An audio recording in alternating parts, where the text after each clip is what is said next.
Hello, Wakefield, and welcome to the first esports stream from the Boys and Girls Club of Stoneham and Wakefield. My name is John Cordero. This is JW Parker, and we are going to be your commentators here today for the first ever showdown between our esports teams. We have a great spectacle for you today. Two teams, and including a third one for a special show match in the end, have been working very hard for the last few months to practice for this competition. They're very excited. There's a skin on the line, which is a League of Legends cosmetic item, which they're very excited to fight for. We have been working very hard, working with the kids to practice our gameplay, our teamwork, our communication, and we're thrilled to have this match set up between these two teams. We're eager to get into the game and to walk all of you through it. I'm sure there's a lot of you who don't know what League of Legends is, and so JW and myself will spend a time talking about what to expect and why or what on earth is going on. We're really excited, and thank you for tuning in. For two teams, the team on the left and the team on the right. The team on the left is the blue team, and the team on the right is the red team. What we are doing today is getting the draft. The draft part of the game is where the characters are picked for each team. Right now, on the left side, we have Shadow10241020, or we'll call him, his name's Fizz, but he's our very own Jack. I'll just use the first names here. We have Viego, a character played by Smiley14, which is piloted by our very own Mia. Yasuo, piloted by SL Trill, which is our very own Finn. Timo, played by I Like Cheese 06, which is Sammy. And Nautilus, played by Tigenstar, which is Daniel. And then the other team, you can't see their names. We have Blitzcrank, played by Jaden. We have a Sejuani, played by Tommy. An Annie, played by Devin. And a Darius, played by Noah. And a Lucian, played by Nico. Now, I did originally set this up to be a tournament draft here, W, but I realize now they only have 3 bans because the game hasn't updated. So we'll need to do that updated next time, but it should still be fine. Congratulations. Good luck. Very proud Thank of you, guys. Anthony. Thank you. So looking at these team comps, JW, which one are you looking for to get a success here? I'm pretty excited about the team comp on the left. There's a lot of Mhm. high skill champions coming there. I can tell the players there want to flex a little bit, want to skill check against their lane opponents, especially the Fizz and the Yasuo. I'm actually not totally sure where that Fizz is going, actually. So if I know these teams, and I do know these teams, Yasuo is going to go bot lane. Okay. So they're Yasuo, for those of you who Got it. don't know, which is probably everyone, is a champion renowned for either doing really well or really poorly. So we're going to find out how that pilots out. The Fizz into the Annie matchup, I am a little worried for the Annie in this situation. Yeah, I think Annie's going to have to play pretty safe. Hopefully, the Annie player acknowledges that Fizz is going to have a big advantage in the matchup, and Annie will just have to rely on her teammates to get some leads around her. Hopefully, that Sejuani can give that lane some attention. Yeah, I think the pick potential from the red team here is pretty good. And by pick potential, we mean like being able to take one champion down at a time, right? It's a little much to go over all these characters' abilities, but as you'll see, you'll have champions who are very eager to start the fight, and that's what we'll call like picking an opponent. So with the Sejuani and the Blitzcrank, there's a really strong 1-2 combo there. Yeah, I think that's one of the big advantages that this red team is going to have is they have more ability to force fights on their terms with the Blitz and the Sejuani, and also that Annie, especially when Annie has Flash up. Flash is a summoner spell that those are spells that every character in the game has access to. Generally, in League of Legends, you always take Flash. It just allows your character to instantly dash forward a brief distance. It's very powerful and has a very long cooldown. Yeah, we'll be going over these things more as the timer allows, as it starts to get load into the game. I'm really excited to see how they play out the early game. I know as the person who's coached both of these teams, I know their strategies, so I'm kind of gonna just see where they go. But I'm pretty sure if I was playing the Blitzcrank, they'd be want to go for a cheeky invade. Yeah, that's always a great play when you have a Blitzcrank on your team. And they have a decent level 1 team in general. I think Sejuani can be pretty strong, and Darius is always, and Lucian, always got some good early game damage going on. Yeah, the Lucian pick in the bot lane is. I'm obviously, as you know, I'm a huge Lucian fan. So I'm really excited to see what they do here. We can already see pings down on our mini-map. So just a heads up for anyone watching how this screen is on the bottom right where my mouse is circling. That is our mini-map. The mini-map is a great way to see where everyone is in the game, but we will be popping around to see where people are locating at. So right now it looks like the blue team is setting up a defensive perimeter, and red team is setting up a defensive perimeter as well. I'm interested to see they're stacking here together, as you can see on your screen. Now what they're looking to do is most likely prepare for a late invade as the minions spawn at 1 minute and 30 seconds. And both teams early on setting up some vision early on to tell themselves if either team is trying something sneaky, those wards that you can see us panning to with the screen right now, those give you vision of that area when you put them down, so you can keep an eye on that part of your map even when you don't have someone there. Yeah, that's very important. I'll cycle through vision for a minute. So as you can see, this is the blue team, what they can see on the map, and this is what the red team can see on the map. So they are unaware where each other are, but we, because we're spectating, can see both sides. And I will routinely cycle through that as well as looking at their items and whatnot. But here we go. Here's the invade coming in from the Blitzcrank. Nautilus sees him out. He's all alone. He's alone, and yep, that is likely going to be first. They burn exhaust here, which is, I think, a waste. Okay, on to Juwani. Holds his flash, which I think is a good composed play from the Nautilus. So still have that resource available. They force him off the red buff. Okay, so this is interesting. What is Viego going to do here? That's my question. She's just kind of standing there. I think he's going to go for the Krugs here, but if they're smart, which they might be, they would know that. Okay, so they're going to leave Sejuani to take this red buff. Is Viego going to contest it? I think, oh, that's crazy. Oh, no, go for it, smite! Oh! Level 2 versus level 1 here. Fizz is coming down. Okay. He misses the 1-2. Yeah, Sejuani gets out of there. Yeah. Oh, very good early play from the red team. That's going to lose the jungler. So each team has one jungler. Their job is, instead of playing in one of these 3 lanes where everyone else is, they move around the whole map. And that play by red team is going to put their jungler very far ahead of the blue. Because Viego didn't get that starting camp that they needed to start building up their experience. So they're going to be a little bit behind Sejuani for the rest of this early game. So to give you an overview, this lane we're looking at now, as you can see on the minimap, is called, is the bottom lane. Hence, it's in the bottom of the map. It is a 2-person lane, which makes it unique in League of Legends. There is a mid lane right here, and this is where our mid laners are. And this is our top lane right here. All this space here, which is dark at the moment, this is the jungle, where the junglers roam around to find advantages when they can. So our most volatile matchup is, all these matchups are pretty volatile, to be honest. You got a very aggressive bot lane and this Nautilus, Yasuo, Lucian, Blitzcrank combo. We have Fizz is what we call an assassin. His goal is to get into melee onto Annie and do as much damage as he can. And Annie's job is to more or less survive that and then stun him to do damage. In the top lane, this is a tough matchup for the Darius, but some behind-the-scenes knowledge is that the Teemo and the Annie players are pretty new to the game. They haven't spent as much time practicing with the team. So I'm interested to see how they cope with the pressure and also how the other teams kind of exploit that. We've spent some time talking about the old adage, or whatever it's called properly, of you don't play the game, you play the person across the table. Yeah. The Teemo, I think, is going to be the safer of the 2 matchups, just because for context, the Teemo versus Darius mostly relies on getting in your face and hitting you with his axe. And Teemo, he can blind other characters, which basically just means that their attacks briefly don't do any damage.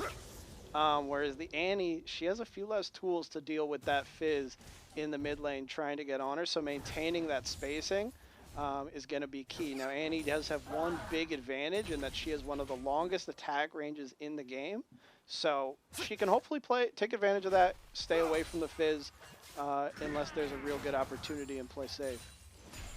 Yeah, I agree with that. I think, there's a hook on Yasuo. Okay, he dashes out. It's pretty safe. They're going to go in there. Lucian dashes in. Don't agree with that play there, but the ignite. Okay. A very good exhaust to get that Yasuo off of Lucian. Overall, not bad for the fact that the red team initiated that trade, We do see Yeah. pings on the Sejuani up here, so they are aware. I like these. This is a really good ward by Fizz to see this coming. Do you want to go over the scuttle crabs for people? Yeah, so those are basically two objectives that the junglers are going to be fighting over. They kind of act similarly to the wards we were talking about earlier, but they also give the jungler who secures them a big chunk of experience and gold, both of which are the two main resources you want to get ahead of your opponents in the game. Yes, that's an important part we should talk. Oh, here's a gank top lane. Okay, Sejuani's here. That's a flash out of Teemo. So the flash is what JW mentioned earlier. That's when you get like a blurb of yellow around you and you dash somewhere. You can see if we look at our character Teemo over here, his flash is on cooldown. That is a 300-second cooldown, which is a very long time in League of Legends and in general. Yeah, so there's going to be a window where Sejuani can now revisit that lane, and now Teemo won't have that tool to get away next time. So not a huge success on the gank, but if they are able to exploit that window, it could be very important. It'll definitely make Darius have a safer time up there, and I think what's interesting here is to see what the Sejuani is going to do with that. And like they have some wards up here. They are getting grubs, which is really important. These are we should go over neutral objectives. You want to go over grubs and dragon first? Sure. So there's two objectives that spawn early on the map. So the dragon, that's going to give whichever team kills it. It's whichever team deals the killing blow. So you can get it all the way down to very low health, and then if someone on the other team comes in and steals that killing blow, their team will get it instead.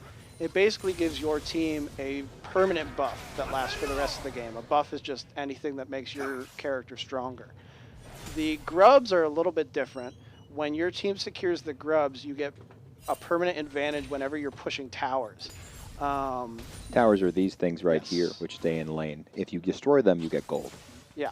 You get gold and you get a little bit of extra map pressure whenever a tower goes down, because towers, they deal a lot of damage to enemies when they get within the tower's range. So every time you take one down, it opens up the map a little bit more for your team. Yeah, the biggest thing that is important for us is your success in this game is largely balanced on what's called your gold. If you look at the top of your screen, you'll see these numbers right here, total team gold. Right now we're at 10.2 to 10, which is a very minuscule gold lead, so that means it's very close. The more gold you have, the stronger you are, is basically how it works. It's more complicated than that, but we'll keep it simple for now. Yeah. And the main way players are acquiring gold right now, you can see these smaller units in each lane that they're constantly fighting. If you secure, similarly to Dragon, the killing blow on a minion, it grants you gold. Regardless of whether you secure the killing blow, whenever a minion dies near you, you also get experience. Experience levels up your individual character, makes your abilities a little bit stronger, increases your base stats, and then gold allows you to buy some new items from the shop. Mm. Yeah, there's a lot to this game, and the more I spend with it and the more I talk to people about it, the more I realize how complicated it is. Yeah.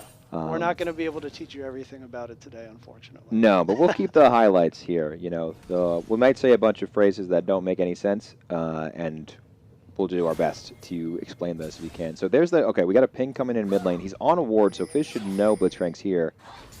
Will he react to it is the question. If you are hiding in this this brush right here, in case people don't know, which most people don't, hiding in that brush, if you walk into it, you will become invisible, just like you walk behind a wall. You are temporarily unseen. That doesn't mean, of course, people don't know you walked in there if they saw you do it. Object permanence is still a thing.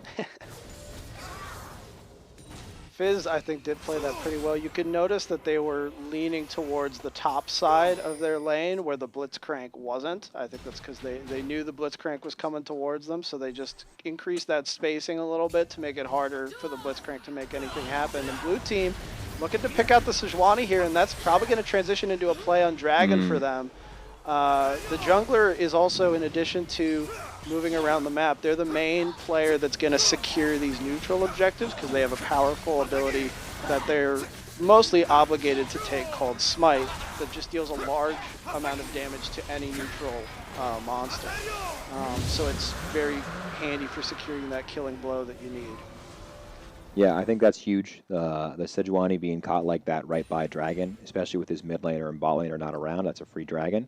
That being said, game's still very close. That's a small advantage. Nothing has blown this game up. I think we have a lot of options. I'm just going to hold tab to see where our CS is at. Pretty even. Honestly, the Teemo is out CSing Darius, which is what we expected. That's the minion kills. That's what these know. Oh, there's a hook. Big fight popping out. Flash. Nautilus tried to flash forward to lock down Lucian, but it didn't quite work out. I'm not sure if that was actually an intentional flash forward to try and turn the play, or maybe there was a bit of a misinput there. Oh, -1. Either way, Lucian Oh, getting big Yasuo. advantage off of that. I don't know about that play out of Yasuo. I He think does that's- have the dashes to get out, but That's an ego play. That's an ego play there. that's a big unnecessary risk. He did have the flash up, but still, you don't want to be burning that for no reason. Yeah, agreed. I think that's an aggressive play, but it worked out to an extent. Oh, Teemo barely getting out of that one. Red team making plays all across the map right now. Sejuani did regank that Teemo. The flash had already come back up though, so I think that's why they lived. And now in bot lane, Yasuo gonna get one back Big onto the deal. support. And that's gonna be huge. Yasuo, if that Yasuo gets going, blue team is gonna be scary. Agreed. I think Yasuo, like we talked about earlier, is someone who is very strong. If he gets these early kills, it's going to make a big deal. If not, it will be difficult. But so far, it's going well. Let's see.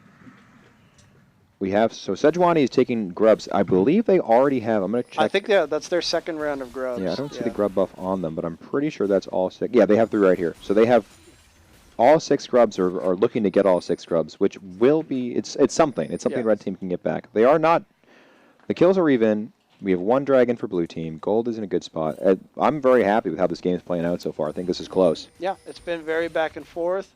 Blue team has done well to respond to some of the plays pulled out by red. Sejuani, oh, can does she get dash out of the wall? grubs. Oh, the flash? Okay. The flash for up. flash? This is no mana. I think Sejuani gets away. Yeah, he's fine. Okay, Yeah. good play by Wow. Sejuani. Tommy playing really well there. Good on them. All right, so are they looking to dive? Oh, they could definitely set up a tower dive. Fizzes? So Okay. this is a risky play because of how strong we mentioned those towers are earlier. But when you have numbers like that, you can sometimes risk it. But no, No. they're going to back off. I think that's the smart play. Sejuani had a good recall going on. Oh, bot lane fight. Ooh, very close here. Oh, that's dangerous. Both of these characters, the Lucian and the Yasuo, are similar in that they want to get ahead early in the game. So these fights are really important to them. Yeah, they're two characters that have a big early game advantage in a lot of matchups against one another. I don't know if either of them really has the advantage, but they still want to press that early game power to start building some tempo. Ooh. I think it really depends on how Lucian plays the wind wall. Because if Yasuo has an ability called wind wall, where he throws a wall of wind at someone and it stops all projectiles coming at him. So it's a really good, you can see it right here on your screen, this is the wind wall. It has a long cooldown, so it means he can only use it once every, I think 20 seconds is the default start. So if he uses that improperly, Lucian can get a lot of damage, but if he uses it right, Lucian's going to be in a rough spot. Yeah, and it's also basically the ability that makes him a viable pick in this lane, which is normally a lane you see reserved for ranged carries, whereas Yasuo doesn't really have a whole lot of range to him, but the ability to just turn off a ranged character's damage in a specific direction is very, very strong. Okay, so Lucian just needs to farm here. Blitzcrank does. Oh, he could have gotten for a hook there. He wants it. They don't have any vision. Reminder, if you walk into this brush, you don't actually see your opponent unless you saw them go there yourself. Excuse me. So bot lane's going to take a recall. Blitzcrank staying, which I don't really agree with. We also see a potential gank in the mid lane here. Oh yeah, No, and there's Annie does Viego. not have vision. Okay, Big hits him with a stun. Fizz is a little Flash far back out of there. though, Okay. and a good flash. That was well played. Like we said, Andy's a newer player, so that's really good by Devin here to keep his head calm in that situation. He didn't panic. He used the right ability. That's really good. So Sejuani is going to get the Scuttle Crab here for vision. Dragon is going to spawn. Checking Dragon spawner time. Do I have that? I don't. Dragon's going to spawn soon. We know that. We can see that little symbol in the bottom of our map, which lets us know that. So it's close. Still a very good game. Nothing has happened. I think all the teams, realistically, are playing cautiously for understandable reasons. Yeah, neither one wants to make that mistake that's going to blow the game wide open. And I think that's probably, especially for this game one, that's kind of correct. Feeling each other out a little bit, finding out how this game is going to go down. I like this pick, though, by Sejuani. If anyone from the team can come help, it could turn into something really big. But no one's quite in position, so Fizz is going to get away with that one. Yeah, I agree. I think if Sejuani waited a little bit and had a little more patience there to let Fizz get down towards the bot lane, that would have been a good collapse. But overall, I liked the instincts from Tommy. I think it's a good aggressive play. He saw it. I could tell that I could hear his comms through, my mind that he was like, look. But let's see. They are setting up for the bot side again. I think the red team should give this dragon. I don't love Annie walking up here. Yeah, the Sejuani, you can see Sejuani's already headed towards top side, so I think they've kind of determined that they're not going to fight over this one. Okay. I think a good play here would be for Darius and Sejuani to move to take Shelly up top. Agree, which they are doing. So this is excellent. This means they're doing what we call a cross-map play. Since that's something that's happening on the other side of the map, red team is going to go and do that on the other side. It's a very important aspect of the game. It's we call it like a seesaw. If they're putting pressure on one side, you can go to the other. And blue team is not responding to this, so very good for red team to keep their heads down and say, look, we're not going to fight for that dragon. We're going to go for another objective. Yeah. And this is a good objective to sneak. I don't think blue team had any vision on Sejuani going here, and no one has moved from their lanes other than Blitzcrank, but no one's going to suspect a Blitzcrank is taking an objective on his own. So blue team, I don't think they even know that this is happening. -1. And it's a nice little trade by the red team. Lucian swapping to the mid lane here is an interesting choice because it does show that maybe red team thinks it's time to end the lane phase, or maybe it was just a temporary thing as we see Annie coming back. Oftentimes when a team wants to end what's called the laning phase, where everyone's in their kind of assigned lane, they will send their bot laner and support mid, but we might have a bit of a sneak play here by Blitzcrank. It looks like Teemo knows that he might be there and is not willing to step up. So really good read on the play by Teemo. Yeah, that's really smart. Like we said, again, Sammy, our top laner here playing Teemo, is a new player. So that's really, really important for him not to get punished like that. Very smart play on his end. I'm really liking the strategy plays from both of these teams. That's the first turret going down. So we might see that Yasuo try to transition to mid lane off of that, try and push their advantage there. Or maybe they'll try to pick a fight. They are standing on a ward here, though. Blitzcrank might go for the hook. Oh. Doesn't quite Lucian's get got to kite backwards. the easier to kill target. Lucian, that knockup is going to... ultimate Oh, late. There it is. Yasuo. Yeah. Unfortunate. Good idea by red side here, but this is where the... No backup from red team here. Well, that is going to give Annie and Sejuani a push here in the mid lane, so maybe they can find some tower damage at the very least to respond, but Fizz is going to get back to that lane pretty quickly, actually. So. Okay. Herald drop, that's smart. So the Herald, you can see they can charge that into a turret, at how it helps you get those turrets much easier, or towers, whatever where you want to use for it. So and you can see all those grubs that they secured earlier popping out to help. Oh, they're going. He hopped back in. Oh, the solo kill top lane. He's drifting it. Tokyo drift into the tower. Wow, well played. Done. And a top lane kill. Okay, so again, swinging across. That was a big play bot side for the blue team, and then a really good play red side for both the solo kill top and the tower. Oh. Okay. Oh, Annie doesn't quite have the stun up, but nice. Nice follow-up. Very good ultimate by the Sejuani. He's chasing him. Lucian does have ulti. Now, Nico doesn't love to use his ulti here, which I don't really understand. But okay. Yeah, he should have just cullinged him. He's still looking for it. Ooh. This is a bit of a risky play. You never really want to tower dive champions like Yasuo who have so many tricky ways of turning the play. Nautilus is on his way. And yeah, he decides not to. I think that's the right call. I agree. We love an ego play here. We are big fans of what we call limit testing. But that was too aggressive on his part, which is a really good job for him to realize that that was not the play. Because if Nautilus comes down there, he's toast. Oh, for sure.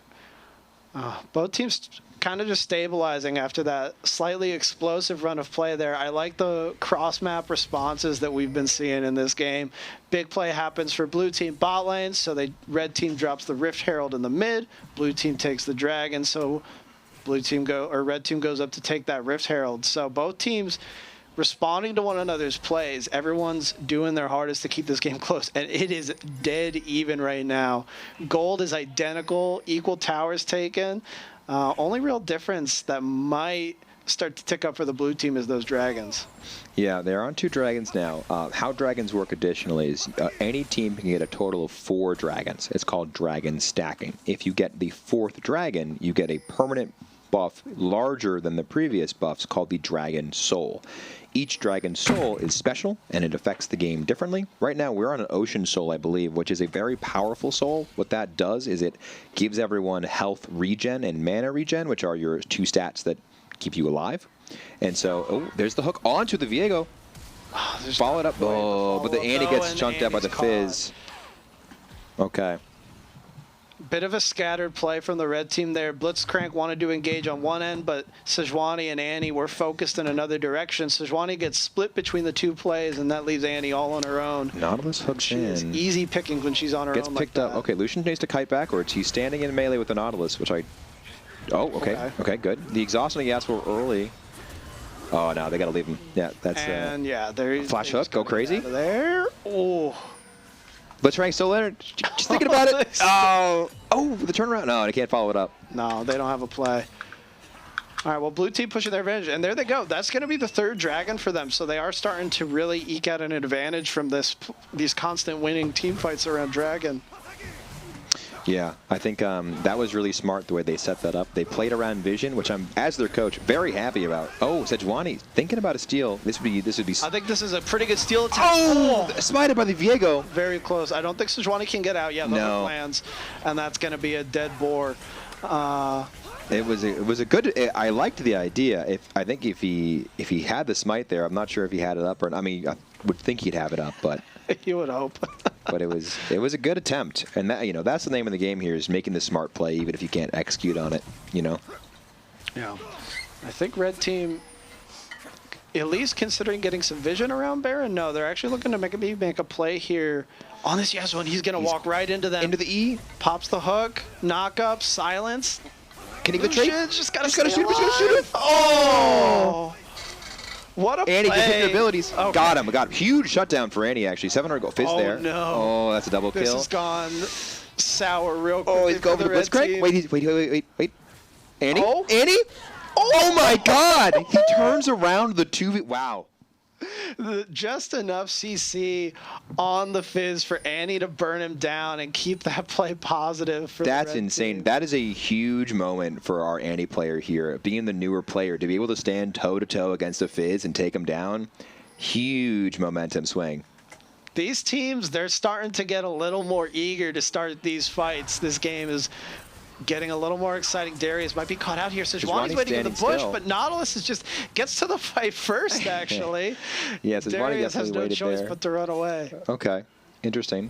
They're playing around the Baron here. It is a little early to be considering the Baron. So this giant purple creature here is called Baron. Is Baron Nashor. It is a very difficult monster to defeat, and if you do defeat it, it gets you a big... Oh, but hook on the Nautilus. Okay. I don't love hooking the Nautilus over and over, but I think he's a free pick. In this situation, yeah, there's just nothing. Give the solution. Yep, smart of them. Good.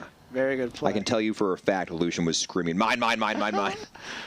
One of my favorite fun facts about Baron Nashor is that in the American community, we shorten it to Baron, and then in the European League of Legends community, they shorten it to Nashor. That, now that you mentioned that, I knew that in the back of my mind, but I hadn't actually put it together. Can they go for Yasuo here? Yeah, collapse on Yasuo. Blitzcrank is, he's thirsty for it. He wants the kill. Okay. Oh, good. I like the play out of the bush. Ult immediately as Sejuani. Runs a flash. Q, the hook goes wide. Sejuani's staying on it. Done. Yasuo thought about that. Might have another so hook. bad. No, it's not up. No. Yeah, we're good.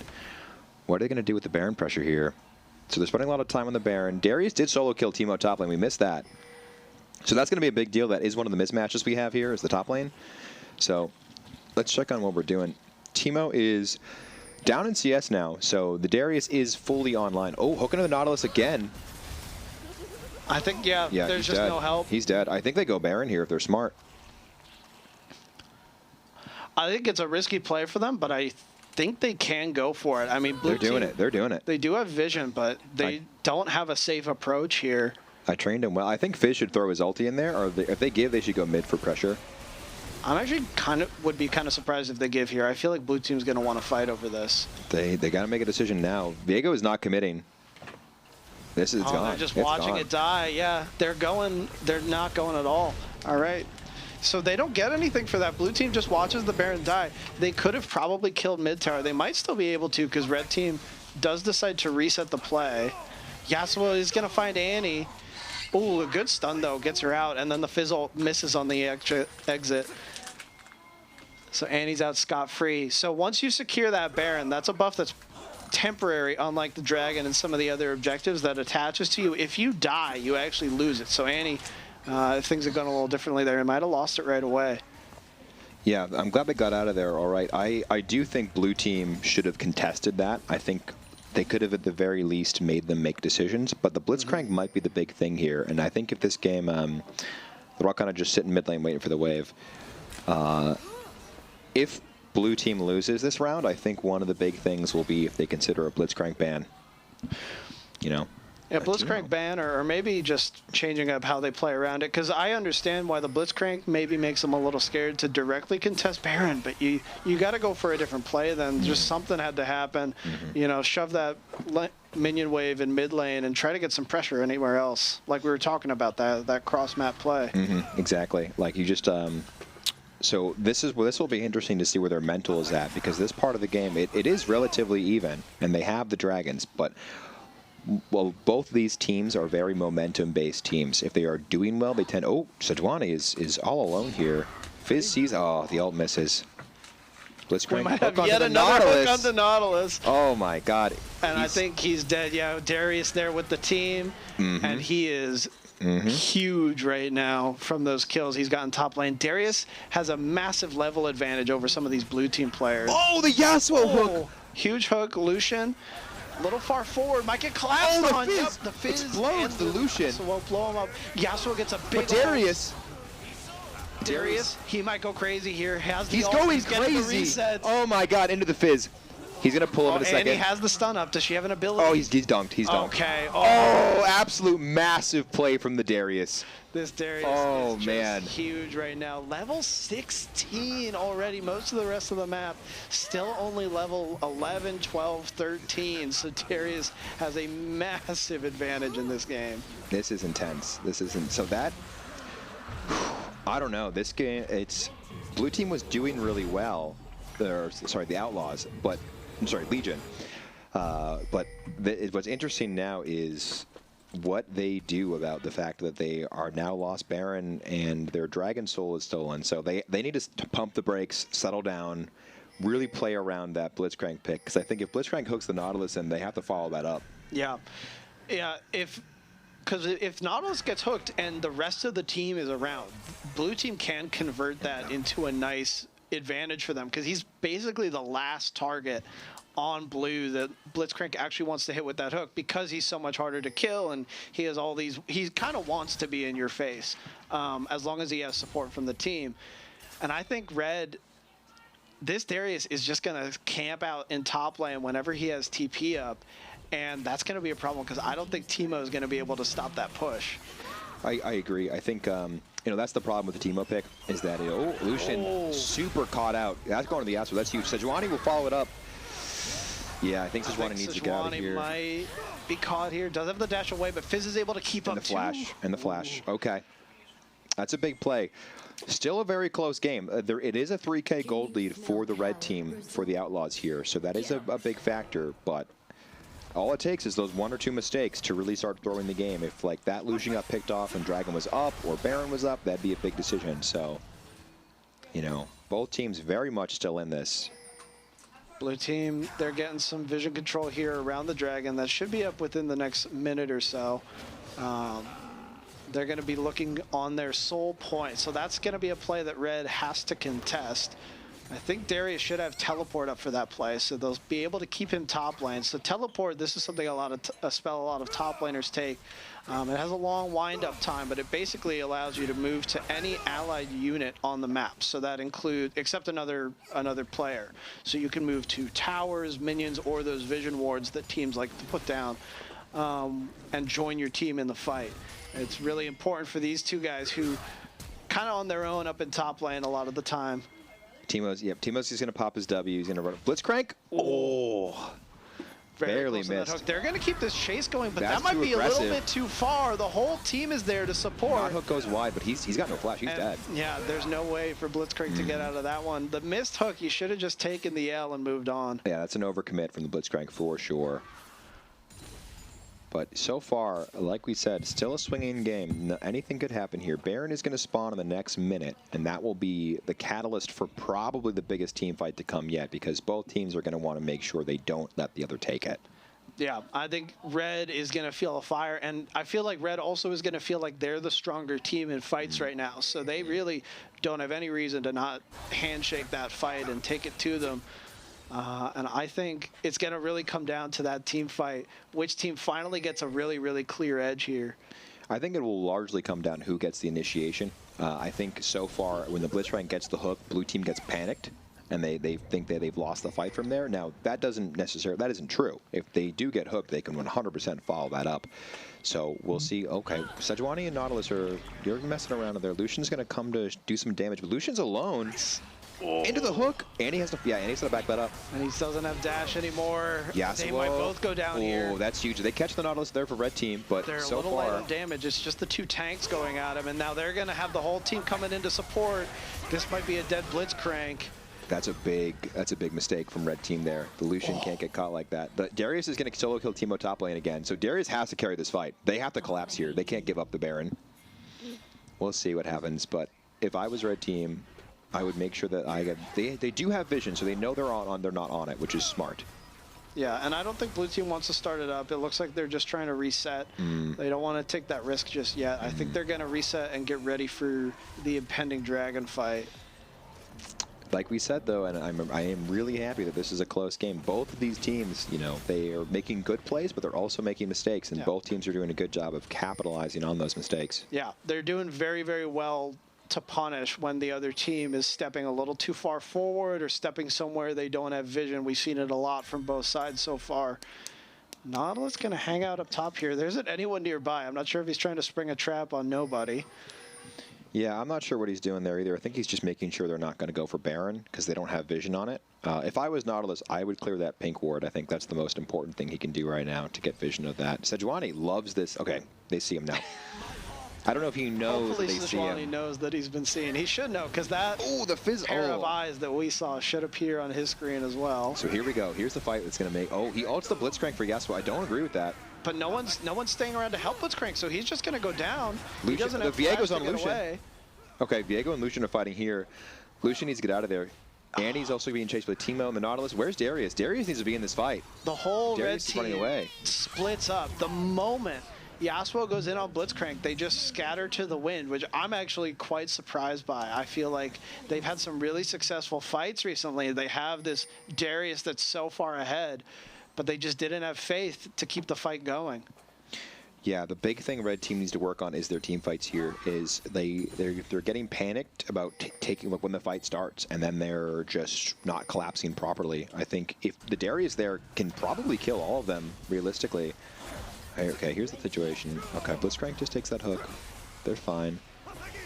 They are still, Annie and Sejuani are down for the next 15 seconds, so red team still has vision on Baron. They're not worried. They need a wave clear and think about what they're going to do here. Something I actually only just realized, red team actually did get dragon that fight, so that was not Soul for the Blues. So that's actually considering how badly the fight went, that's a decent consolation prize for them. I'm not totally sure how they secured that one, but I don't know. Did Blitzcrank get it? No, Blitzcrank was dead before it went down. I think Sejuani must have off-screen gone back and managed to steal somehow. That's true. We were watching the Lucian versus Viego, because Viego was not there. Viego was chasing the Lucian. Yeah. Yeah, red team. Okay, they're looking for a pick here. So this is smart. We just went over this play last week about how to control vision. So they have a ward in there. I think they swept it. And they're trying the same thing. As you can see, we've gone over this play relatively recently.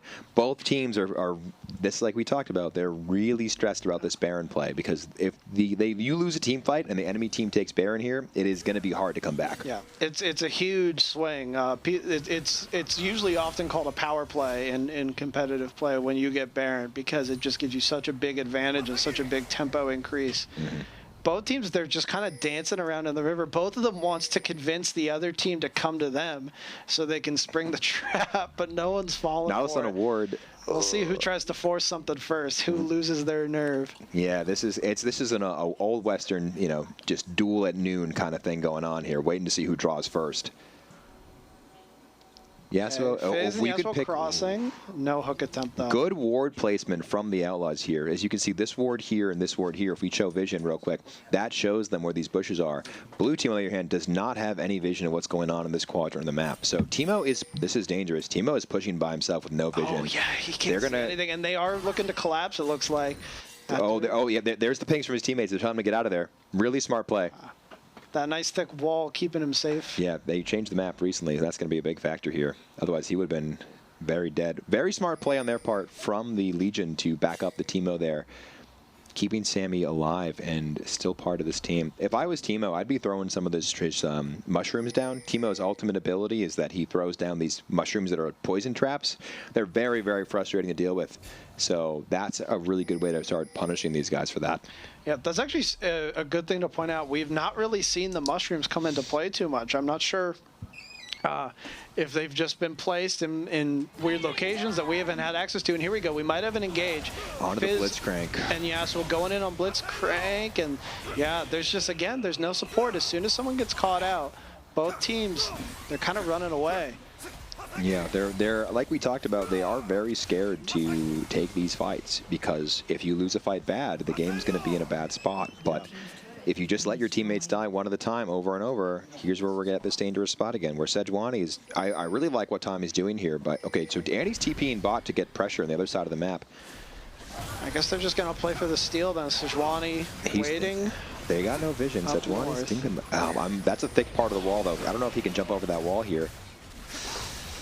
Oh, if this is going to look, he's going to sniff it out. Sejuani over the wall. In very early, which I actually like. It gives a little more... The Teemo gets it! That's Sejuani's going to die. Burns the flash. You got to go for it, though. You got to go for it. No, we love the attempt. I think that's the right play. Yeah. If they're going to TP the Annie bot side, I think that makes a lot of sense. But let's see if Andy can actually get some damage on this tower. Should be able to at least get it down with the 6 grubs. Halfway, if not all the way. They're not committing. Sejuani, Diego's been sitting in base. So, and he's going to walk away with a tower, so red team will at least get something. They'll get some map pressure here. And actually, bot lane is going to give them a little more pressure than some of the other lanes will for the next Baron.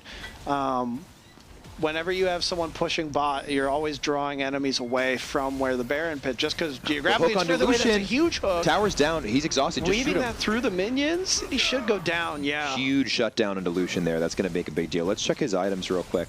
Lucian's at a good spot with his Navori and his Kraken. I think, Annie, almost. Tibbers? No, Tibbers almost carried that fight for him. But Lucian is at I think he's going to probably go Rapid Fire next, which I think once he builds Rapid Fire, if he plays it right, is going to be, don't walk into the Fizz. Nice, okay. Yeah. Okay, that's Fizz's E. Use your Culling. E and Flash. Use your Culling. Oh, my gosh. I'm a Lucian player, so I'm a little picky on these things. I'm going to write that in my notes. But that's going to give, there's not really a way for Blue to contest this Baron now. Yasuo's dead. Fizz has to reset, so... warding off the soul once again, and that's actually going to match the dragon count now, so both teams going to be on soul point after this. We are at the 38-minute mark, which is kind of what I predicted, is that both of these teams are going to make this game go long. The hardest probably skill to learn in League of Legends is to know when to press your advantage. And either of these teams, they've been hesitant to push what they have. The Darius is still a mega threat that we have not seen really. He hasn't died yet. Yeah. So big shutdown too if you got a kill there. I'm really interested to see how this plays out, because I definitely want to see them pushing this Darius advantage a little bit more. I want to see Darius just picking one of the side lanes. Honestly, probably bot lane at this point, because I think the next big fight's going to be over Baron. And just sit there and force someone, probably multiple people, to come say hello, because no one on blue is going to be able to stop him alone. Yeah, I don't think there's there we go. So he just used the W. There's a flash. Okay. Teemo burns his flash. That's not bad. Okay. They're also engaging here. Ooh, they are outnumbered. Andy needs to come support them. That's some pretty good disengage actually from the Blitzcrank though. I think they're all going to get away fine. Really good knock-up onto Yasuo as he was trying to dash towards the Lucian. This has been a good game. I'm very happy with how they've been playing it out. I think the next dragon is a while away, same with Baron. So right now, how the game's looking is because there's no big objectives to fight over, that being the Baron or the dragon, both teams are kind of just, jabbing at each other, seeing what people are doing, kind of moving. I think this is smart to move in a group. If you're moving by yourself, you're just going to get picked off by one of these enemy champions. Yeah, both teams grouping up just a little bit more, trying to suss out one another's vision, where everyone's going on the map. And good. Darius is so hungry for this Teemo, which is fair. I think the Teemo's really only staying alive because his his ability lets him move faster. If he didn't have that, he would be so dead. Yeah. And honestly, also just playing well to keep that spacing between himself and Darius. Make sure Darius isn't quite able to get that angle. That was a blind hook. That was blind. He fired that randomly. Yeah, he knew they were in the area, but did not know exactly the positioning. So it's close. No, this is really intense. Red team is largely defending the bot lane here. They don't have any vision, which is a little dangerous. But I think at this point in the game, with blue team does have a 3-ish K gold lead. I don't really think that matters too much at this point. Actually, let's check their items. It actually matters a great deal. None of these guys have more than 3 or 4 completed items. What items do? Each item gives you special bonuses or stats, right? You can have a total of 6. So if you have all 6, you are as strong as your character is ever going to be. So the goal is to build up to those 6 items. Darius is looking for a play on the Teemo, but he's going to do the same thing where he just wraps around the edge of this W. If I was Darius, and I know this Darius, he is definitely frustrated at this Teemo because he knows he can get it. Oh, I'm loving this play by Teemo, and it's really putting a damper on the ability of this Darius to actually force the issue. I think Darius just got to give up on trying to solo kill Teemo and just play for the push, play for the pressure, try to get an objective, try to get the wave going to the enemy top lane tower that's still up. But instead, just so tunnel vision on trying to get that solo kill. No one's actually around the top side. There's nothing to get. If I was red team, I would just be throwing Sejuani up there, and I'd be calling the gank over and over again. Just kill this Teemo repeatedly. Yeah, and neither team even really has vision up there. Both of them are just pushing without knowing what's going on around them. Well, both know that their teammates are down. There's also no Teemo shrooms on the map. There's objectively no Teemo. Oh, here we go. Sejuani picked off. They got to come help him out. Okay, that's fine. The hook misses. They got to commit to this. I think. Oh, they're going to leave him. Sejuani, they weren't really close enough, and it was just Annie and Lucian in the area. I actually think there was not a whole lot either of them can do to save Sejuani. There may be a big Annie ult, but that's a bit of a risky and difficult play to go for. I agree. I think protecting their teammates is definitely a thing to continue to work on. We are at 43 minutes in, so at any point in time, this is an explosive thing. I did warn you that these games can go long because it is a difficult thing to close a League of Legends game out if you don't have the experience in doing so. And we've been talking so much about which team has the advantage at this point in the game, but you do hit a point in the game where no longer he's tower diving the Annie. I think they're both gonna die. Wow. The minions take the kill there. That's insane. That is the definition of an ego play. There is no reason to dive the Annie under tower alone. Did he exhaust the... Yeah, the Yasuo had exhaust and popped it in that play. Wow, Blitzcrank, hook him. He sees him. He doesn't feel confident for the hook. I think red team, with the Yasuo down, that's a pretty big advantage for them to be pushing. Yeah. They're going for the dragon. Are they going to sneak it?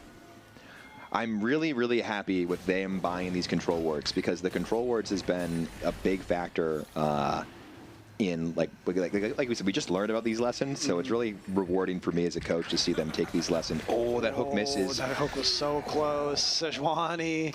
Wait, are they baroning? They are. They're two-man baroning without the jungler. Without the jungler? They're giving Dragon Soul? Wait, is Sejuani going to try to steal Dragon on top of it? This is crazy. Timo's not going to... Is he going to sniff it out? Timo's going to see this. Timo sniffs it out. He sees them. There's pings on, but they take the dragon. Blue team's got to go. Red team's got to follow it up. They don't have damage. Oh, the and he's TPing in. What is Sejuani doing? Sejuani got to go down. He's got to get out of there. Recalling. Oh, no. Why are they recalling? He burned Tibbers on it as well. Oh, no. This is going to end so badly. Yasuo's on the way. They're collapsing. It's 4v3. Oh, no. This is a disaster. Oh, and they get the Baron. They get the kills. Oh, that's a TY for Leash moment right there. Oh my God. That's a huge mistake. Oh. Which is that? Oh. Oh, the game ended. Oh. The game went. Okay, it's over. Oh, do we not see the ending because of the stream delay? I don't think that's not how it should work, but I'm gonna guess I can hear the screaming from children in the other room. Oh my God. Yeah, so I guess the token expired. I don't know how that plays out, but that was crazy. All right, so we're going to take a little bit of a break here and talk to both the teams, get them set up, and debrief from that. And hopefully when I go into a tournament draft next time, that should fix that. Hopefully. So we'll see. I will reset the lobby real quick. That was an insane, like, we know how that play ended because they went for a play there that was very aggressive. So as their coach, I'm going to go prep them for that.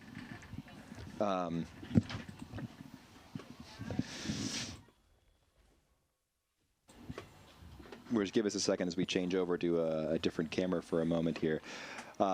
So yeah, that was a crazy game one. Really explosive ending to that game. That was so much fun to watch. I feel like Red, they could have made that work. They could have made that work if they were just a little quicker to collapse on that Baron as 5, but instead half the team kept on it and were super committed to the play, and then Lucian and Sejuani gave up on it basically and go to base. There. And that's never going to work when you're not on the same page with your teammates. You're trying to do different things, and you could see the results.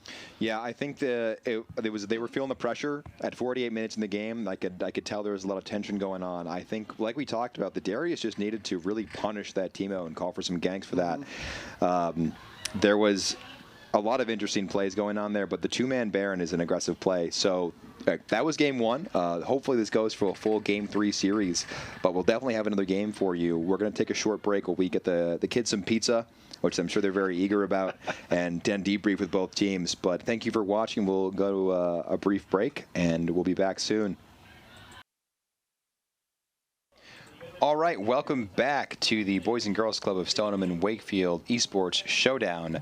Thank you for joining us. We have just came off a pretty spectacular game one, if I do say so myself. Yeah, a crazy conclusion, even though unfortunately we didn't witness all of it. We got the big explosive part. We got the important stuff. So Legion, off of a bit of a fumble there towards the end there from the Outlaws, pull out the win. I think game one, both teams kind of feeling one another out a little bit. There was a little bit of nervousness about committing to some of these plays, and so they weren't always on the same page. Hopefully we see Outlaws rally and a little more coordination in game two.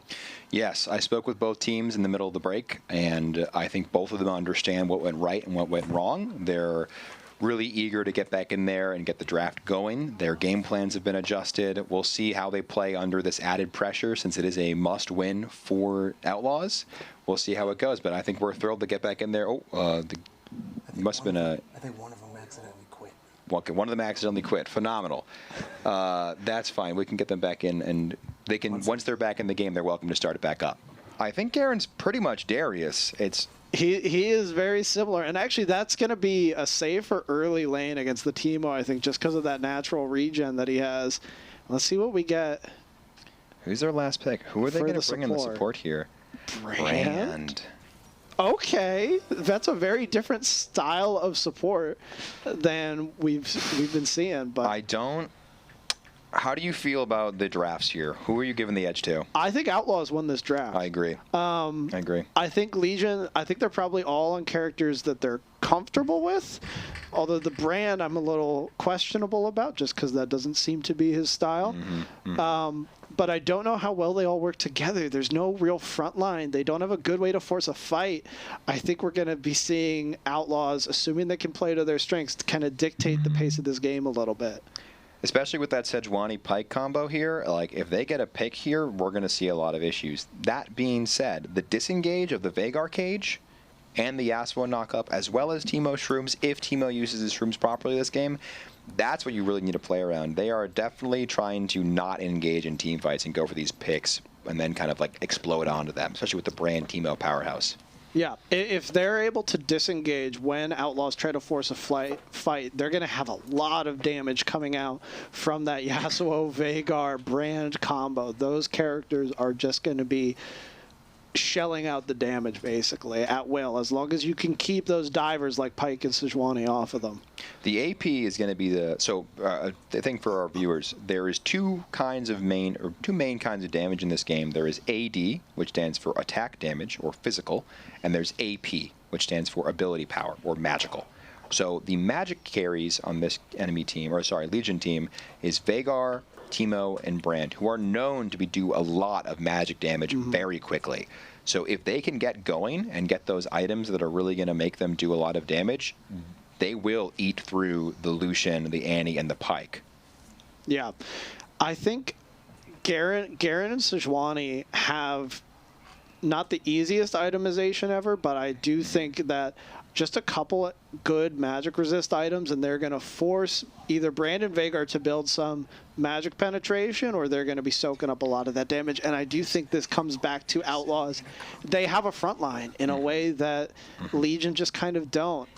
I'm not super stoked about the Viego pick. It was pretty good last game, but I think the team composition has changed a little bit. I would have liked to see a tank in the jungle potentially. I agree. I think the Viego is definitely the comfort pick for this example, and this is the weakness. And when we go over team comps, the biggest thing that I stress to them is the importance of some sort of initiation. You know, you really do need someone to start these fights, and in this situation, I don't see any way for Legion to force a fight.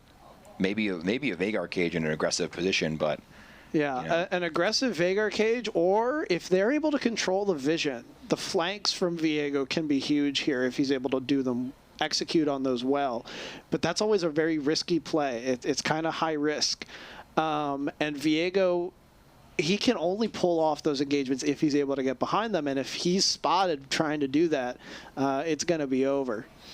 Agreed. I think that it's really going to be telling how they play this game out. I think if they get an early lead, sure, but I think what the bot lane is going to have to play around is a potential over-aggression from Pike Lucian. That being said, there's not really such a thing as over-aggressive for Pike and Lucian.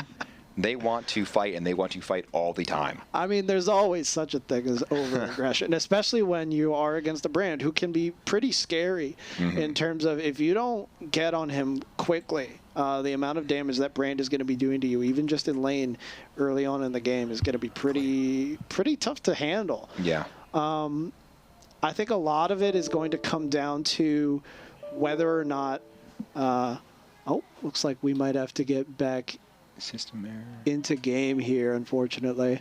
I want to say no on that. Computer crashed. Hang on. I think a lot of what this is going to come down to is whether or not they're able to pounce on that Brand when they start fights. I actually think he should be the priority target for the bot lane when they go in. Let's reconnect there and see what the stream is doing here. I agree. I think the Brand damage is going to be the mystery of that bot lane, because I don't think they're expected to deal with it, especially with how much AP. There we go. We're going to load back in here.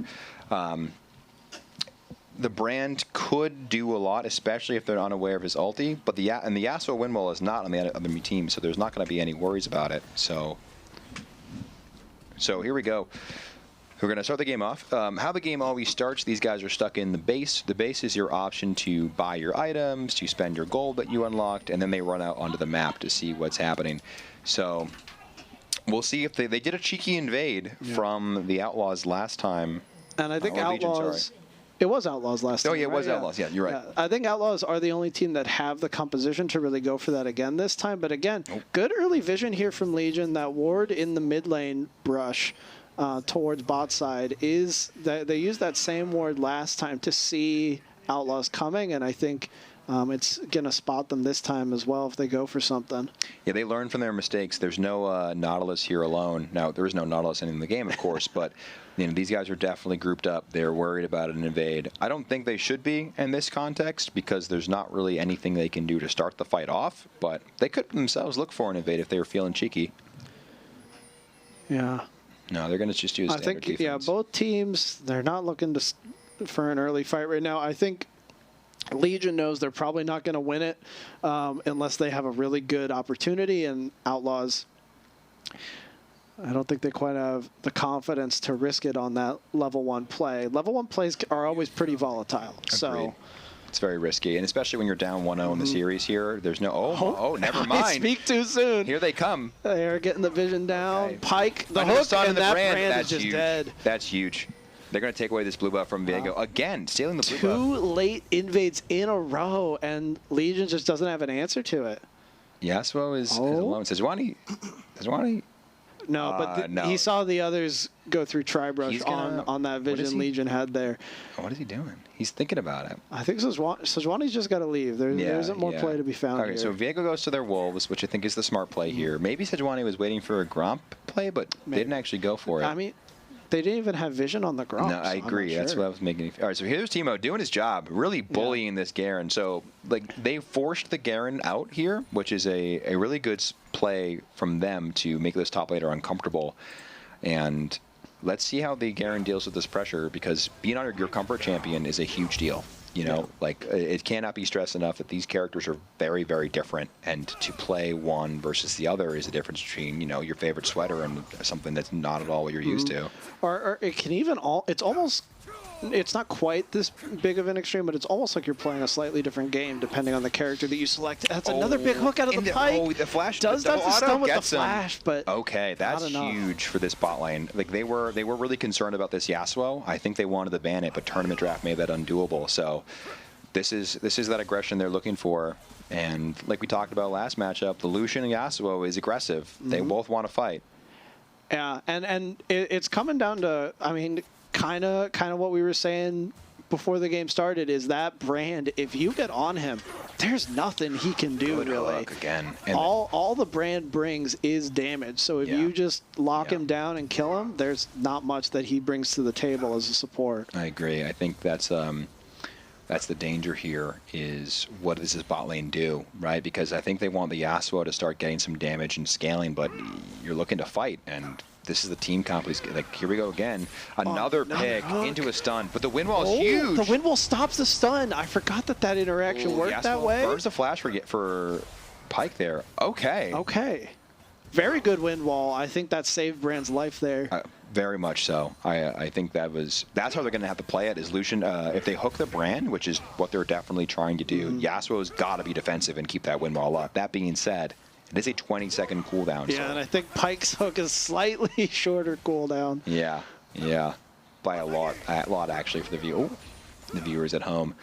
But let's check in on our jungle matchup. They're just farming away. Viego is behind a little bit because of that early blue steal, but is now looking for a mid gank. Let's pan over to that. Nothing's going to happen here. This shadow on your screen, this kind of green leftover, is Viego's ability that lets him move there invisible. However, if you see it, there's a chance there's a Viego in there, so you usually run away. So very well played by Devin on Annie there. And Viego's just going to go farm. And Sejuani's here. So we got a peaceful, I wouldn't say peaceful, but besides the bot lane, which is... Ooh, can't win wall tower shot. Pike's looking for it. I solo think... bolo? Does he have stun? Let's check. Up, weapon one. Ooh, and he nailed it. That's a huge 2v1 from the Pike. You know he's feeling it now. Really, really, really good decision to capitalize on that mistake there in Garen. And the Garen taking the advantage in a Teemo matchup is unheard of. That's really, really good for the Garen. I think what it really is that Garen, he's playing so safe whenever the Teemo tries to trade, and then what little damage, for those of you watching and aren't as familiar with the characters, Garen, whenever he's not in a fight, but we might actually have some action Teemo here. W I is think important. Teemo's out. Sejuani Yeah, they're not takes going to tower try to shot. dive Yeah, that. yeah. So whenever Garen is out of combat, he regenerates his health a lot faster than other characters in the game. That's one of his abilities. So he can weather the storm of this range advantage that Teemo has and keep his health bar topped up. And whenever he does get on the Teemo, he's going to deal some serious damage. Sejuani is exploring the enemy red quadrant here. He won't find a lot, but it's throwing some vision down, which is honestly very important. Oh, wow. What happened there? This Teemo is on a knife's edge in this top lane. Is running TP, so can come back to lane pretty easily. But, you know, this is Sejuani's going for the grubs again. Oh, wide hook. Oh, still going for it, though. Gets the stun on both, but Lucian. Okay, good dash. Great good dash to keep auto. the spacing. Windmill away. Okay, this is fine. Okay. Okay. Very, very interesting trade. Like we talked about, volatile bot lane down here. It could go either way. So far is going the Lucian Pike matchup, which was kind of what we expected, considering the brand player is definitely on an off pick here. So we'll see. Yeah.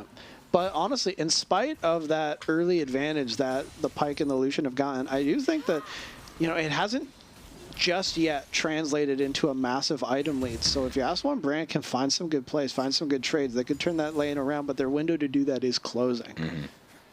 I think what they're going to have to do is rely on the Pike over aggression. You know, I think just by watching the plays recently, this Pike is looking for kills every chance he can. Okay, that's does nail the stun. He has a opportunity to hook. Okay, good no, the windmill's going to say no. Oh, that's really good. This is what we're talking about. Just like I said, a little over aggressive by Pike, and I do think he goes down here. Gets it. Just at the edge of the range for that. Yasuo. Ooh, the tornado doesn't quite connect. Lucian has no mana. If he had mana, I think he'd go for this. Oh, dashes in. Lucian, go crazy. Flash for it. No. No, Diego's there too. For the gank. Oh, Yasuo, he wants it so bad. but Lucian can't leave this wave. So this is waves are referred to like waves of minions, and they're worth a lot of golden experience. If he wasn't here to absorb this, he would be a pretty big loss for him. So Lucian does a good job of not going crazy. Hats off to that. I would have gone crazy. So I'm really happy that he kept his nerve there. Maybe, you know, he's smarter than I am there by not being aggressive, being down 1-0 in the series. Well, we're already seeing more shrooms out of Teemo than we did last game, so. Yeah, that was a big part of the coaching session. Good adaptation. Yeah, hit that R button whenever you can. If it's up, I want you to press it. You know, so that'll be good. I think that will give Garen something to think about at the very least. You know, I think especially if Teemo plays it right, he will beat the Garen pretty bad with once he gets his first couple of items that chunks out his HP. It's game over, or at the very least, very difficult. Mid lane's been awfully quiet so far, and that's kind of what we expect from an Annie Veigar matchup. These characters, I think it's a pretty even matchup between the two of them. They both have decent range, they both have pretty high burst damage, and they both have ways to lock each other down. So they're kind of just farming it up, waiting to see if their team wants to make any plays around them. But I think both of them are happy to just kind of look at each other while they kill minions for the time being. Yeah, something to be mindful of. Oh, Veigar catches Sejuani trying to invade. No smites. The red buff goes to Sejuani, who can blast Cone out of there unless. Yeah. Oh, yeah, she's okay. She's out safe. Veigar did have smite up, it looks like. So maybe just panicking there. Teemo got blood in his eyes, going for the Sejuani. I don't mind this chase. It's certainly going to force Sejuani. I like it. I think he can get him. Out. He can get him. She's re-engaging. Because the Garen's there. One more auto. Oh, really good punish. Wow. Really good punish. Now, they should be able to take this blue buff. Great awareness from top to come They're help not going to there. take the blue buff. Sejuani, no. Veigar, go back. That's a shame. I think what they could be worried about is the fact that they don't have mid priority and the Annie could roam. Okay. The bot lane More fight's action going on. in the bot lane. Dashes in really aggressive. Lucian. We saw this last game. Ooh, he gets away with it. That's, again, very big deal in this bot lane. Yasuo is feast or famine. Really starting to snowball for this bot lane duo here. Well, so I mean, they really were worried about that that Yasuo pick, but the Pike is a really good answer to it. Yeah. You know, you match the aggression with the aggression, right? Fight fire with fire. Yeah. Well, and the Pyken on top of target banning all of those potential support partners that Really smart. Legion was trying to run for the Yasuo, just forcing them to tone down that aggression, or at least punishing them for when they turn it up. And this might be a big pick. I love the exhaust under the Veigar. 1 HP. And that And he exhaust recalls is the only standing reason- exactly. Wait, Yasuo? He's got to move. He's got to No, move. he's crazy. He should not recall there. Yasuo, he's thinking about it. Oh no, he egos. Not like that. Oh, not like that. Brand gets out. Or the Pyke gets out, but that was a heartbreaker. Should be safe, yeah.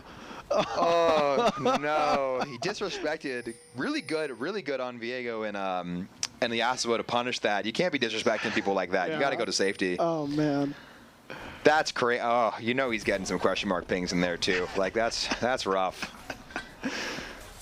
But like we talked about, it is only 1 or 2 decisions in League of Legends that can really snowball together. It is very much a game of momentum and seeing. Oh, speaking of that, Pyke going the over aggression. He's got no one to support him. Okay. Mid lane gank on Annie. She's dead. Yeah. Right. Surely. No flash. Okay. Yeah. She gives it to the Veigar. Very good.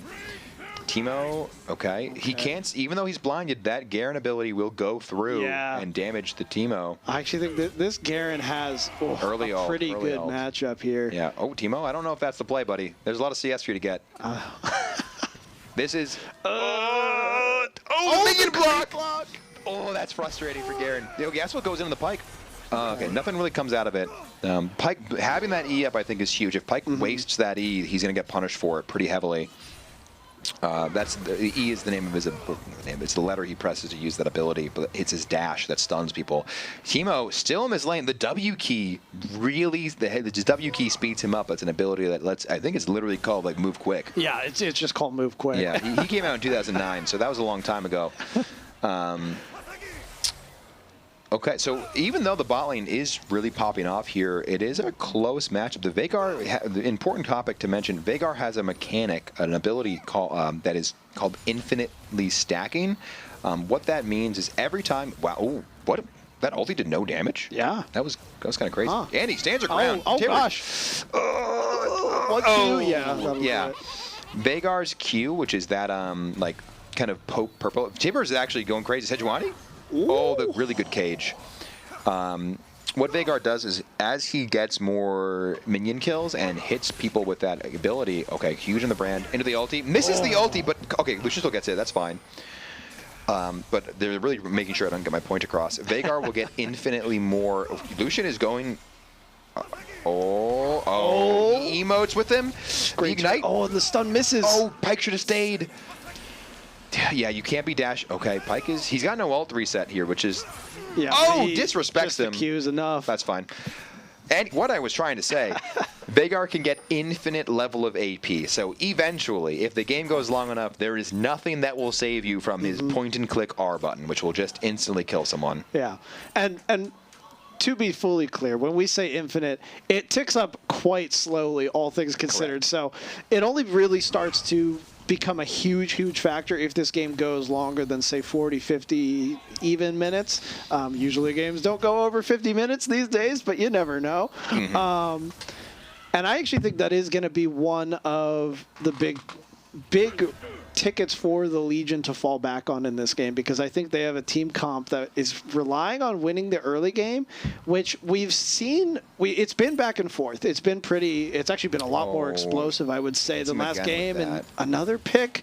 The ult's not quite enough, but I think, Max, right? Yeah. So this is going to run away real quickly, unless they can stop this bleeding. It's going to be difficult to deal with this Veigar if he's just able to kill anyone. I think Veigar is slowly becoming the win condition here for the Legion. Lucian culling. Because Outlaws, this bot lane is just ramping and ramping. Other than 1 or 2 mistakes, another hook might be coming out. This is the over-aggression from Pyke. Lucian's got to shoot him there. The flash out. Good flash out and stuns them both to get away. But like I said, the follow-up from Lucian has to be more aggressive here. If he's got all these kills, he's got to do something with it. That being said, Sejuani has just been grinding on the top side. Really intelligent play, again, by the jungler for the Outlaws. Moving across the map, they are going to be pressured here, though, by Viego and Veigar coming back. Dodges the cage, dodges the bomb, but Into it's the not brand quite stun. enough because so many people are here. He's and so tanky. No. not able to dash away. So he tried to use the dash out, but the Viego actually body blocked it. So Sejuani, her dash will stop the moment she hits an enemy champion because it's often used as an engage tool. But it does mean if you're trying to use it to get away and you hit somebody, it can kind of look like you're just face planting. Ball lane is going to be okay. I think they should be. Yeah, pick this brand. That's a good hook. There's just no follow-up. Lucian's got to be popping the culling here. Like he hasn't really used his ult well this series. And now I am harsh on him because I am a Lucian player. So again, Yeah. I think it makes sense to be a little cautious of using your ultimate like that. They're 4-man committing. They're preparing for the dragon, Yeah. which is smart. And I think they should have it here. Yeah, if Pike and Lucian are recalling, that's basically That's a given. signaling that the Outlaws aren't planning on contesting this. So that's going to be. said. I mean, the Sejuani maybe is- goes for a steal, He throws but the ward. They know. really Oh don't no, have- that's an too early. early dash. The cage wait. misses. Yep, not able to pull it off. It's just too aggressive. I understand what Tommy's trying to do here. You know, he wants to be the hero to the play, and I think it's a good idea. He just needs to wait a little bit. Mm-hmm. You know, it is to attempt what he is attempting. It's called a smite steal. It is very hard to do, and it is perhaps probably one of the hardest things junglers have to do. Yes. But it is possible also of being the hero play. Like it is, too early in the ulti, but maybe does he get the reset? I want to say no. No, I it's think down. the player has to die while the ult is actually. He used on the culling. field. Oh, Hey, that's blocked by the okay. minions though, but it's a good attempt. Oh, Oh, no, the Viego Viego's here and 1v1. Pike has abandoned him. Oh, but he gets out. misses. It's He okay. misses. Okay. Okay. Okay. Pike is hovering around. Pike is really feeling himself here. He's loving this aggression. Jaden is an aggressive player. He doesn't really love the support role, but when he gets on these kind of champions, I think he really enjoys it. He's a Gwen main of all things, which is a carry champion to the nth degree. But this is going well for both teams. We're only seeing like about a 1.5k gold lead. Oh, Yasuo misses stepping it. up with very little health. The dash, that's a very super good fortunate. dash. Into the exhaust. Okay, free kill. I think they fight this. They should turn. Yeah. Lucian says absolutely not. I'm out. Yeah. Lucian and Yeah, bot lane just not on the same page for the Outlaws, but it's okay. Pike, this is one of the issues of dealing with a Pike. He is such a slippery champion. He has so many little ways to get away. He can go invisible. He can dash. He can stun you. He is a notorious pain to play around. Yeah. And I think, I mean, I'm really unsure how this is. Into the shrooms, very good defensive shroom line he's got set up here. These mushrooms they are just time bombs there that if you walk into will do a huge chunk of damage and slow you down. Garen does not have any way to really dash or get into Teemo's face. Any good movement. Got a little lucky there, but good movement. I'm gonna check Veigar's. I would keep running, Annie. Yeah, I checking think Veigar's. Sejuani's coming to help. She should be Yeah. fine. Yeah. Oh, misses the ulti there. That's they okay. tried to I turn like that. the idea. That's a good play, actually, or at least a good idea. Veigar's at 142 extra ability power, which is, at this point in the game, that's a actually pretty significant amount. He's been stacking it up. Yeah, for reference, most items that you get, Pike's going for, okay. He's alone, and he's going to try and follow up, but I think don't walk into the wall. Oh, yeah, at this point in the game, his R button is just going to delete Annie every time. Wow. But for reference on ability power, the most powerful ability power stat you can get by default is 80, and that's like a very expensive item. Doesn't Death Cap give 120? Well, I'm talking like singular purchase. Okay. But like, yes, Death Cap will give Yeah. 180. Lucian, you got to get out of there, man. Pike sees the Viego. Not really sure why he's leaving his Lucian alone in this lane. Yeah. He's Not accomplishing too much. And that gives Yasuo... Was that first tower? No. Okay, I think Blue already... okay. Outlaws Pike had already can gotten clean up. Lucian's just got to mid-tower. stay not away from that. Yeah, Lucian should just chill. Yeah, Pike can just just walk up and kill these guys. Yeah, free kill there. Another one here. Just auto Q burns the. Don't love that flash burn there because he's just dead. Yeah. Cool. I mean, Pike here. I mean, here's the thing that we talked about. It is not a support champion in the sense that you're getting all these kills. But if Pike makes a mistake with how much gold he has on him, he's going to be in a lot of trouble. You know, the team is basically relying on him.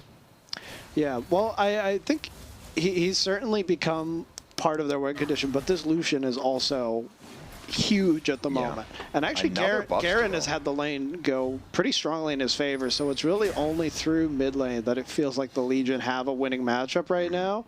And so they're going to be they're going to be wanting to play around this Veigar. I think that means they want to end this laning phase early. They want to try to force the Outlaws to group up because Veigar thrives in those team fight conditions. Okay. The ulti doesn't absolutely one-shot her yet, which is good, but I think if he didn't Q those minions there, she was dead. But yeah, I agree with you. I think they need to get out of this lane phase. I think they want to try and force around Dragon as much as they can with their one Dragon lead here, which they are looking to do. Lucian is alone, and there's the pings on Lucian. He's dead. And he doesn't have vision. He's actually walking towards them. He's dead. He might be trying to ward. He is, but those wards are coming out a little There's no tower to fall back to. He's got to dash away from that. Oh, there's a flash. And a good the flash, minion wave. Yeah. Yeah. I don't actually know if anyone can catch up, but yeah, he gets the ultimate off. Dead. And that Lucian pushed up too much. Like you talked about, no vision around him. I mean, as an AD carry, man, I got to come to his defense. His support's middle of nowhere. Yeah. You know, which at this point, the Lucian and the Pyke should be rotating mid to take that wave. I think at this stage in the game, I like the Pyke roaming. Bot lane is basically already won, so it's good to start pressing that advantage in other lanes, which they are doing. Yeah. Lucian just got to play a little more safe around that, though. They could Baron here. They No, they won't. I think it is an aggressive call. Don't get me wrong. It would be very aggressive. I think they could pull it off, but yeah, if they haven't already started, that window's basically already. Because they are. I mean, they're giving Drake here, so that's what I would call for. Yeah. But and you can see how annoying these mushrooms are. They just cleared that whole wave basically, other than the siege minions. So those mushrooms.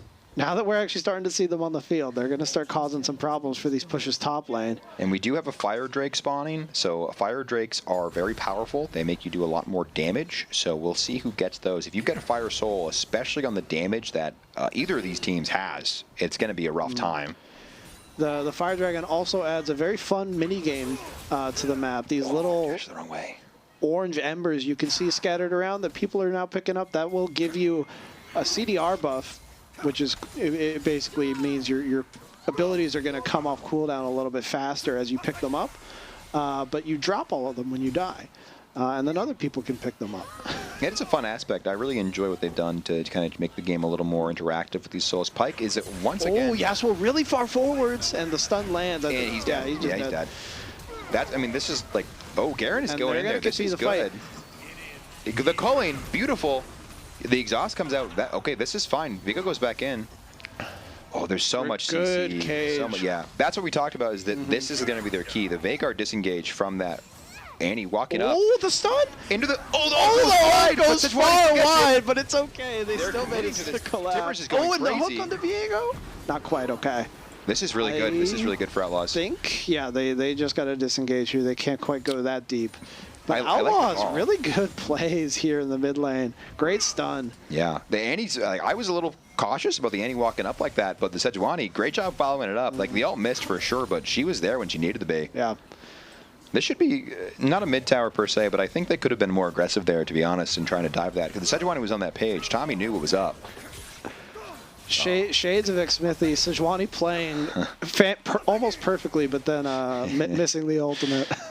Yeah, Xmithie is, for those of you who don't know, which is probably everyone, Xmithie is one of the greatest North American junglers of all time. An incredibly talented player who notoriously would miss his ultimates.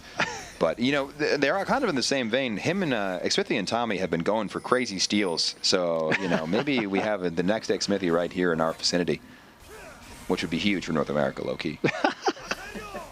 Sejuani is also, same thing, absolutely intent on taking every possible camp from Viego. It kind of feels personal.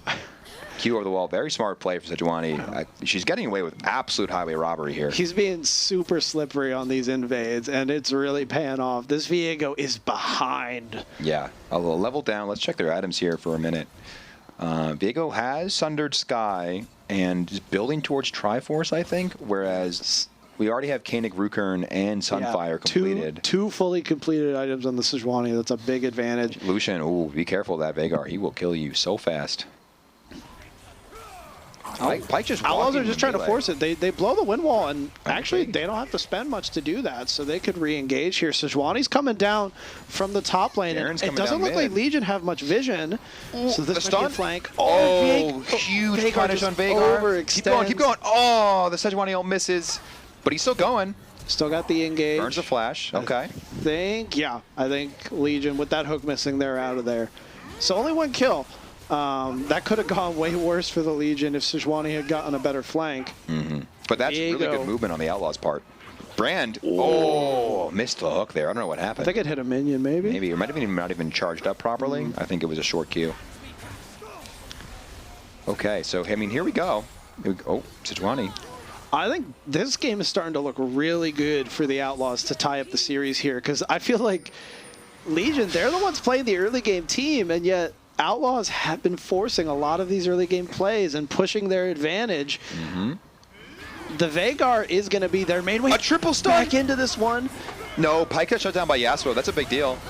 But Yasuo's dead. Oh, No, he's not. Oh, he gets out. Oh, He gets back in the for the ult! ulti. Oh my goodness. Aaron kills him, okay, though. he still This goes is fine. down. And he's just... so... Viego becomes Annie. Yeah, which we have not actually explained this The bit about Viego, have we? Yeah, we so- can do that in a bit. After Yeah, the hold fight. on. Vhagar's still there. He's the... So the thing is, like, if Vhagar comes back, this fight is... Yeah. The problem they have, and this is why I don't love the Yasuo bot lane pick, besides it being awful in terms of playing the lane. Vhagar's going crazy. No, you can't kill the Sejuani. This is the problem. There's no one that can kill the Sejuani. Yeah. And she's just going to get stronger as the game That's- goes on. Yeah, it's going to be a big problem. Teemo needs to get some anti-tank items for sure. I think Teemo is actually their main route for taking care of some of these tanks.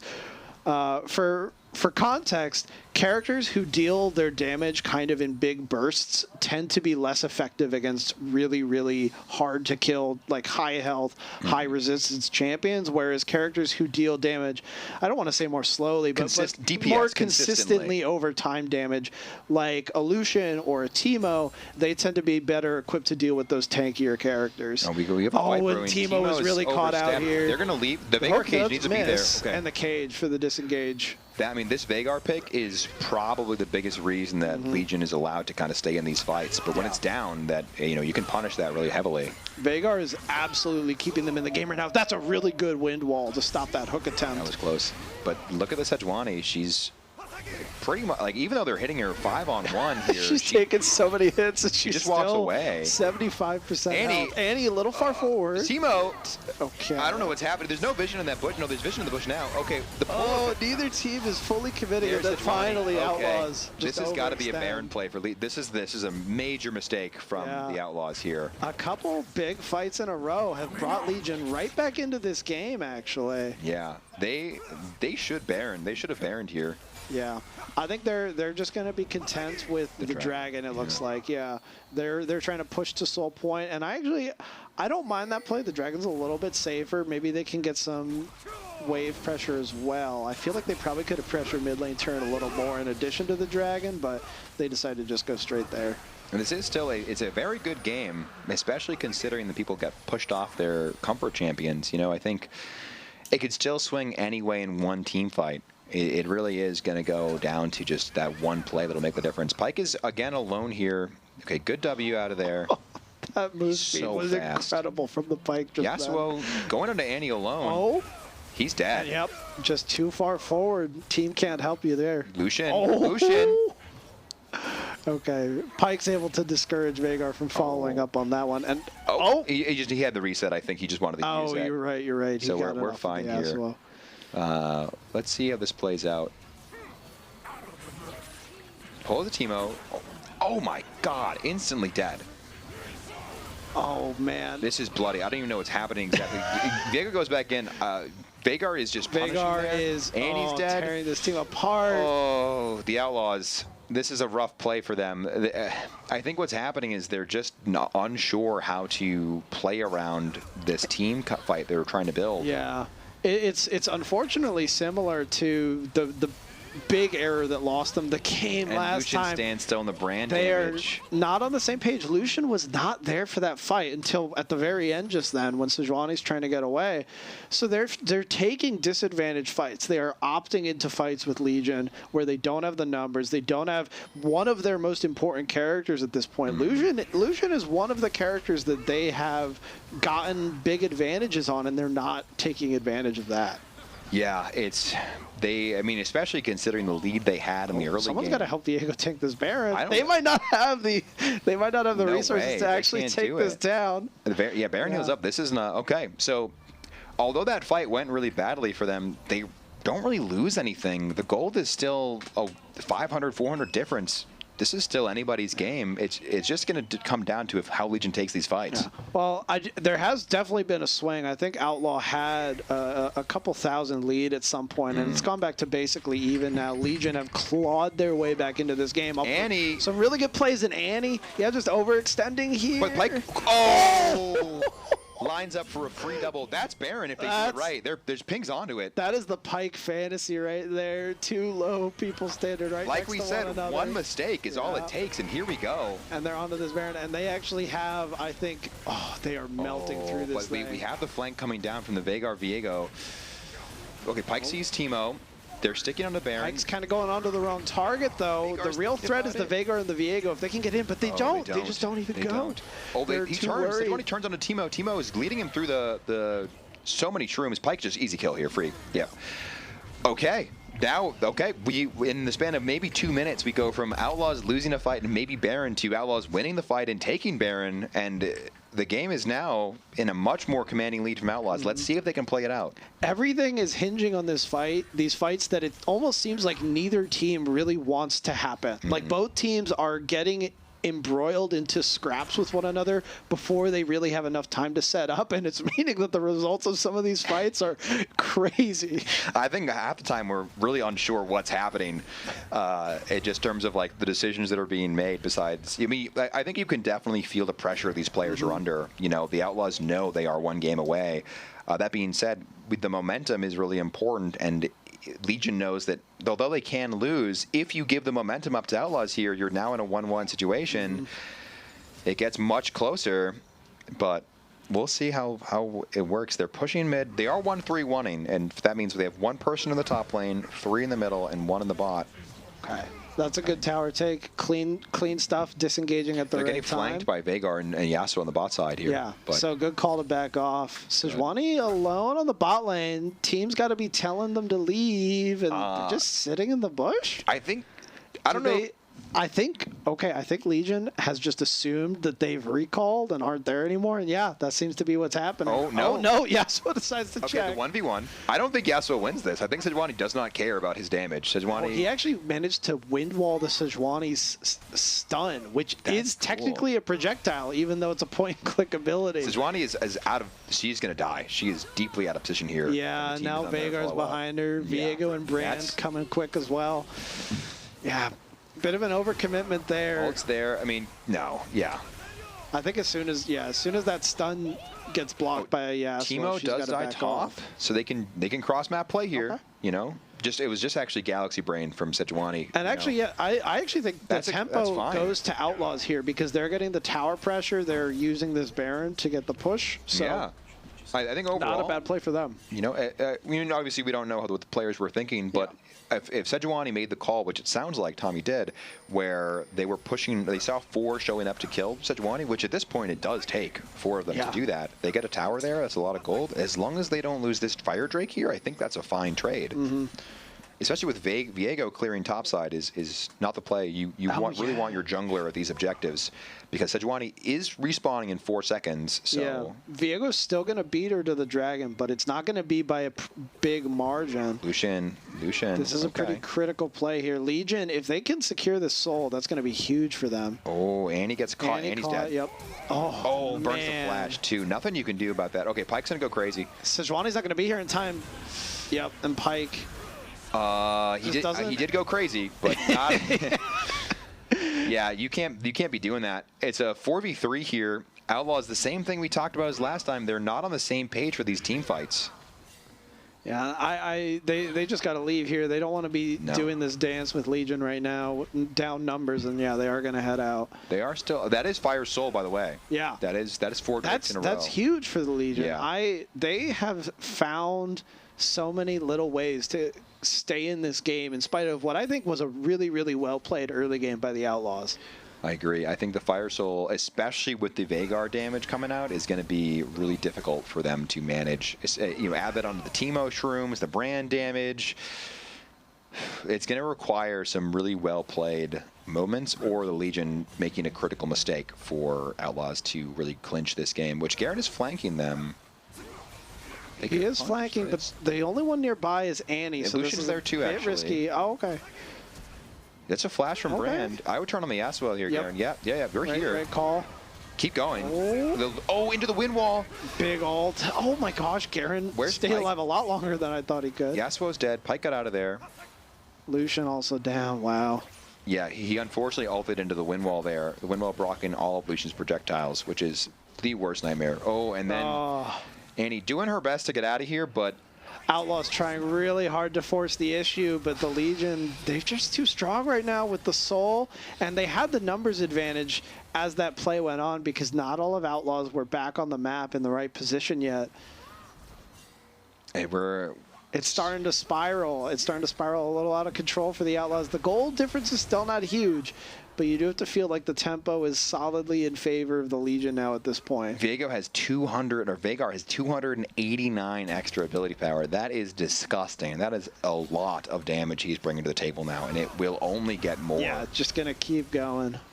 I think what they have to do is play around this the Sejuani and Pike combo picks. They're like Pikes keeps going in without Sejuani to back him up, or vice versa, and that's what's causing them. They're desynced. They're not on the same page. That's just going to kill him. Yeah, Lucian's dead to that Vagar ult. Nothing you can do about that anymore.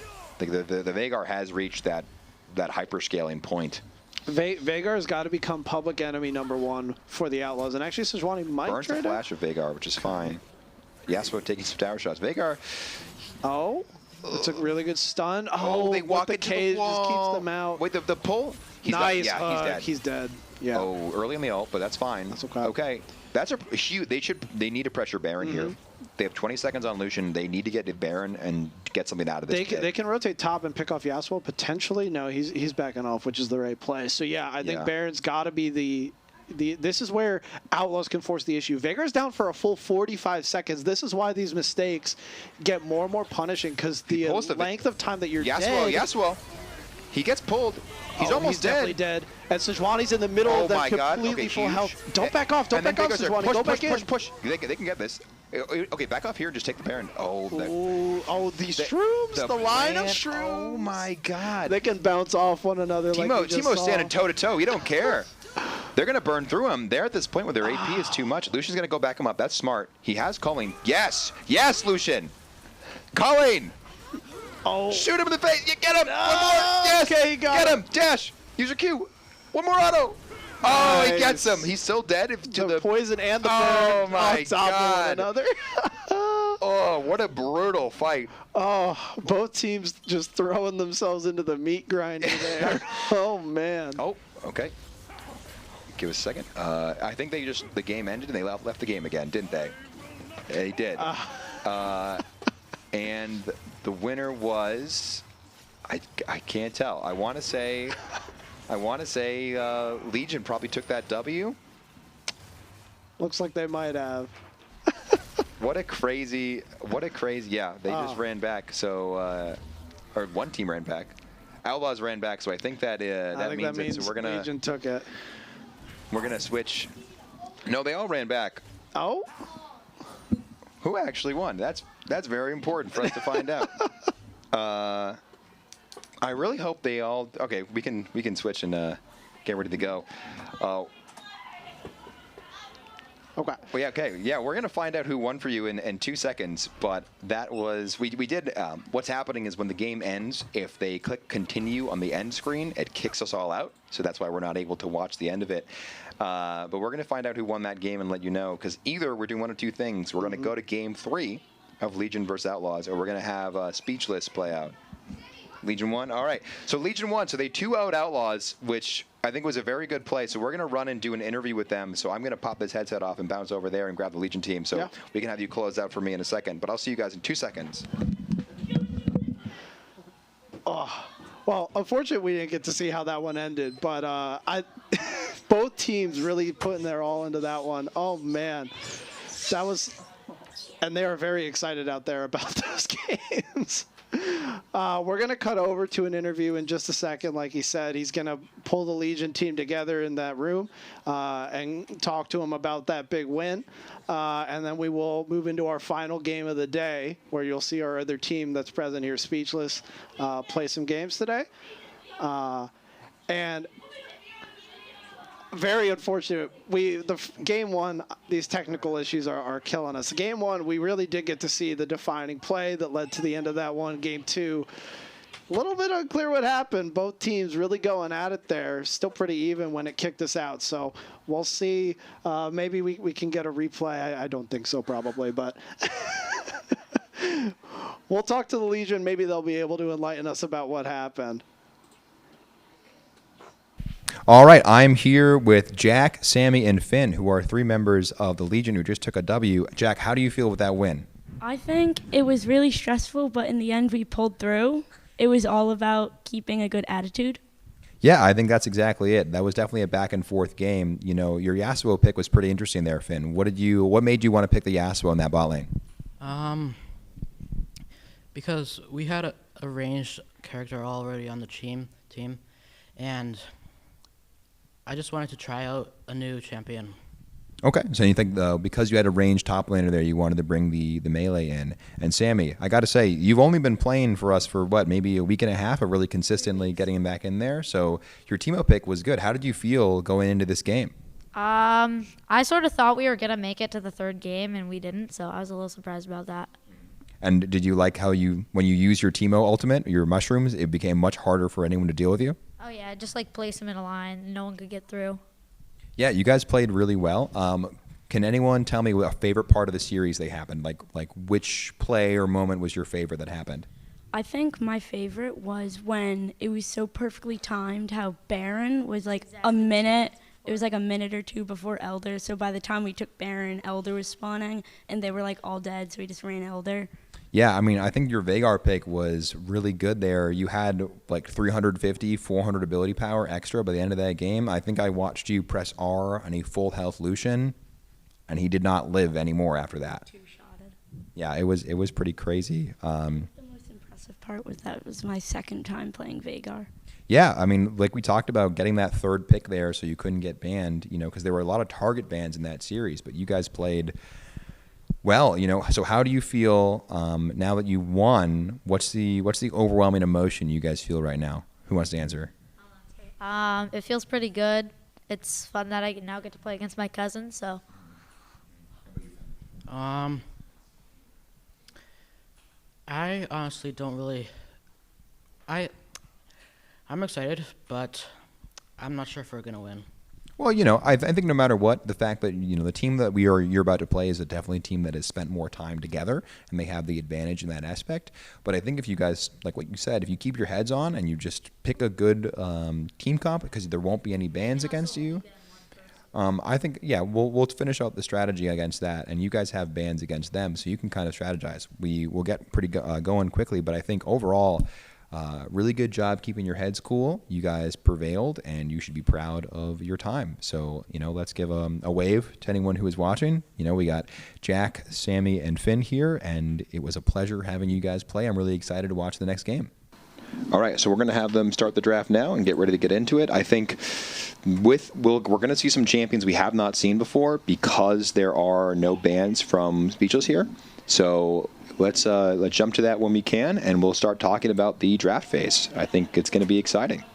To start the phase, these guys don't get any bans, so they're just going to either ban no one or they're going to ban some silly champions that no one is going to play. Let's find out how this works for them. Dun, dun, dun, dun, dun. Zaya ban, that's totally fine. That's not a character we expect to see. Now, this is where the strategy comes in on the other side of this draft. And Akali, okay, Akali is a very mobile assassin, so she is notoriously a pain to play against. So I like that ban. And let's see, they're going to ban someone that doesn't matter, and we'll take our time with it. I wonder if they're going to try to spell something with their joke bans on the side of Speechless. Yeah, I don't know if they're aware that that's an old meme. Back in the day, it would be very common to ban org names like CLG or TSM. Yeah. With specifically with the first letter of the character's name that you're banning, you try and like spell a word to make some kind of joke. But yeah, it looks like we're not getting that. Now, what's likely going to happen here is we're going to see an Aurelian Soul mid. Jack, the mid laner, is a very good Aurelian Soul, and at this point in time, Aurelian Soul is crazy strong. So we'll see how that plays. Besides that, looking at their top laner, they'll probably run, well, I think realistically they'll run the Teemo again. I don't know if they have any other options besides the Teemo. Yeah, probably going to see the Teemo. And, I mean, Aurelion Sol is crazy strong right now, so that's a comfort pick. I mean, we did see that ban the past 2 games, so Legion being able to pull that out here, that's going to be pretty big for them, actually. I like the Jin Zhao ban. I think so. Max over on Speechless is a Jin Zhao, not one trick, but he's a very good Jin Zhao player. So I like that ban. I think taking the Nautilus for Daniel is important here. He's obviously very comfortable on that champion. And taking the Jax is interesting now. Yeah, there's the Yasuo again. So that's smart. So Speechless is they take the Viego. The Viego is a very popular champion here, probably because he's a carry champ. And the Veigar. Okay. Veigar is an answer to Aurelion Sol. Yeah.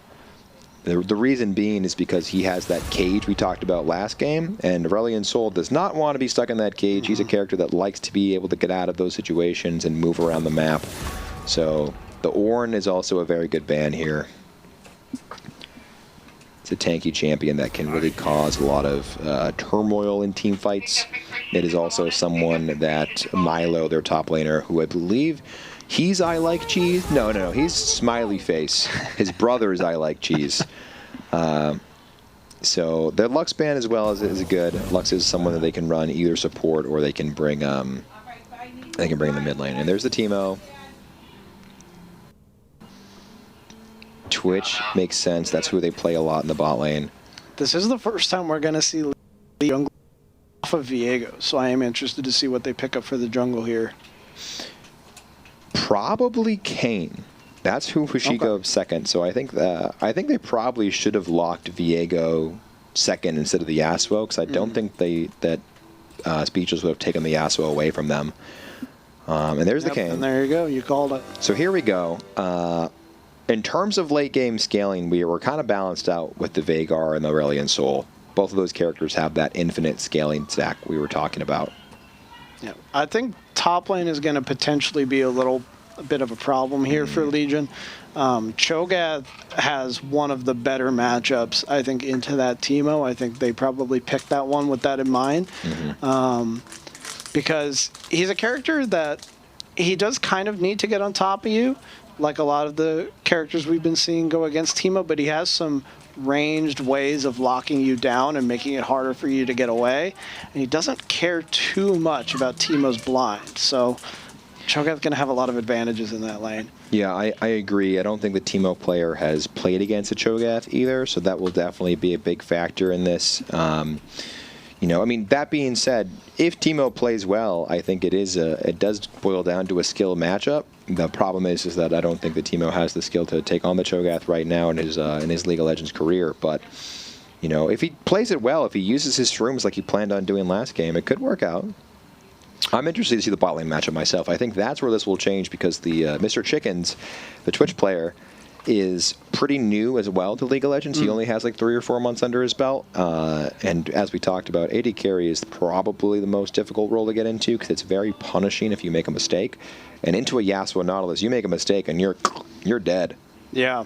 Thresh, though, as the support pairing for him, is going to be pretty versatile. He's very similar to some of the other supports we've seen come out today, like the Pike or the Blitz or the Nautilus, where he has this hook that he can use to lock someone down. He can be big on engage, but I think he's got a little more versatility than those other characters, where he can also play the disengage game and keep his lane partner a little bit safe. So if the bot lane starts to fall behind for Speechless, I think Thresh is going to have an easier time than some of the other supports we've seen so far, keeping that matchup stable. Especially with Thresh's Lantern, it's an ability that he throws a lantern at someone that if they click that lantern, they are brought to the Thresh, the champion. It's a really, really good way of keeping your squishy character like a Veigar or a Twitch or a Viego, who is out of position and too aggressive, safe. Especially if they get hit by the Nautilus and into the Yasuo, you just throw that lantern, you walk away, and you're good to go. So we'll see how that works out. I think it's definitely a feast or famine. If they start getting ahead in the early game, it's going to be tough on Speechless's side to, or on Legion's side to deal with that. Yeah, they do have some good scaling through the Aurelion Sol, and that could be a big advantage for them going into the late game. But Yeah, I do think the scaling advantage here probably leans more towards Speechless. I mean, they have the Vagar that we talked about last game, but also Twitch is an incredible scaling character who is just going to get stronger and stronger as the game goes on. I think more so than probably that Yasuo will if this game goes late. And it'll largely come down to how Yasuo uses his win wall ability. You know, if he win walls properly, we're going to do the same thing where it kicks us out for a minute and we reboot in. But if Yasuo uses the win wall properly to deal with the Twitch auto attacks, Twitch's ultimate ability is that his auto attacks they do a ton of damage and can pierce through everyone in the game, which is a unique thing.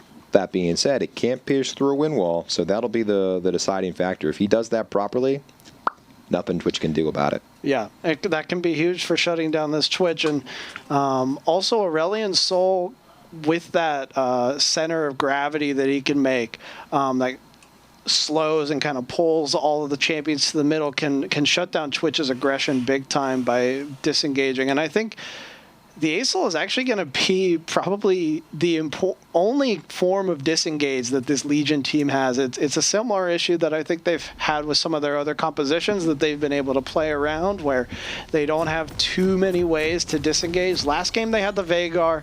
This time they have the Aurelion Sol, but he's not quite as strong. Yeah, I think particularly the Aurelion Sol is going to find out how frustrating the Vagar can be with that cage potential and the EWQ. So... Oh, I love that cheesehead Twitch skin. That's so funny. Yeah, he got it pretty instantly. I think it's a very funny skin. So let's see the defensive positions.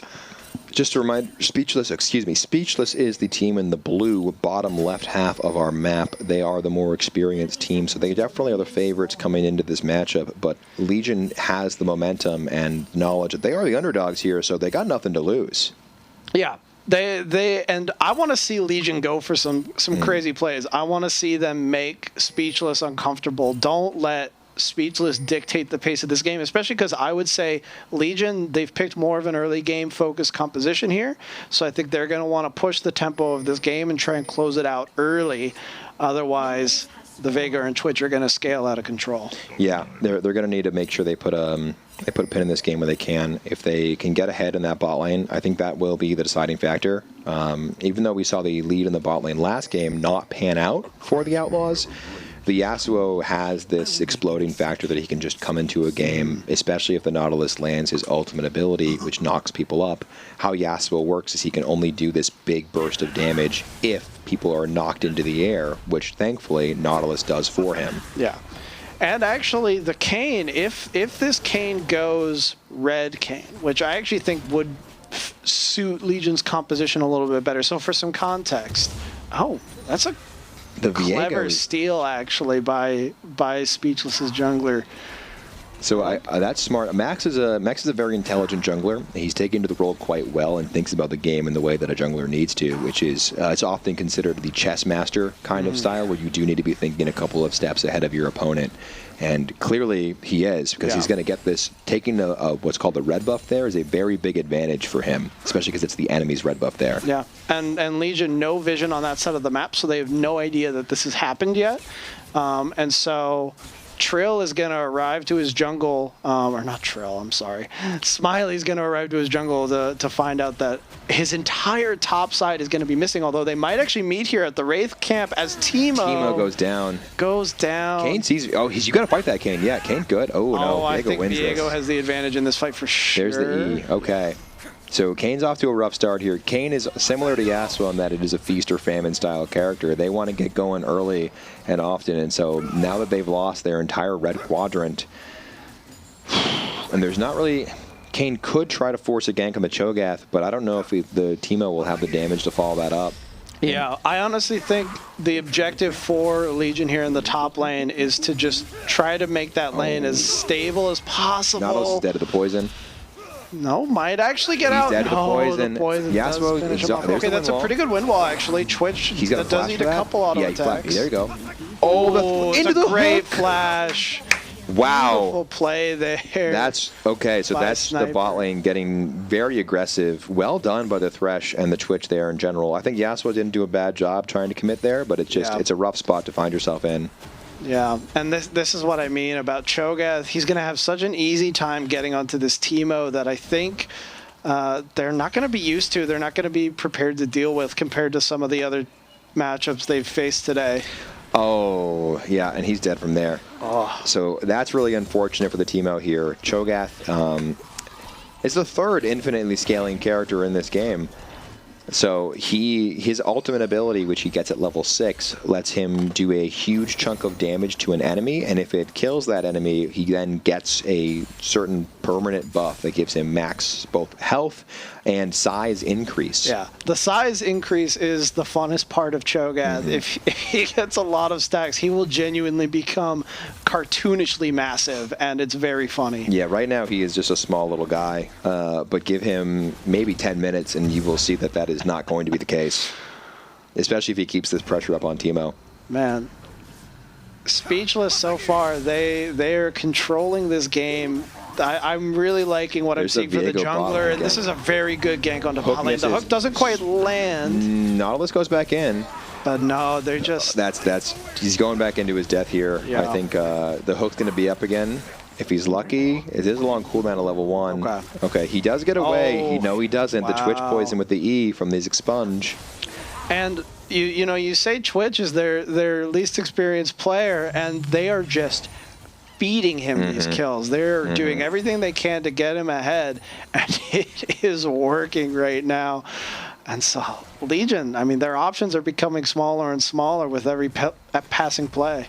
Oh, the Cho'Gath. That's they buffed the range. They increased the range of Cho'Gath's Q so that it can hit a lot further away, and that is definitely going to be an issue. Learning that range as someone who has a lot of experience in the game is very difficult to deal with, let alone not knowing what that champion can do. Yeah. Watch this hook here, Thresh's. Yeah. Whoa. You take that in and play him Really back. good Yeah. hook placements by the Thresh this The game. exhaust there, not the Okay. ideal. Okay. Yasuo has no flash, though. He can't follow that up. Yeah. Yeah, he burned it earlier. And here's the really... Oh... That is deeply unfortunate. Cho'Gath is going... There's the ultimate ability. As you can see, he just chomps him. And I think that is unfortunately probably going to be the story of that lane, unless the jungler can gank. But Kayn is only level 4 and is behind currently. Yeah.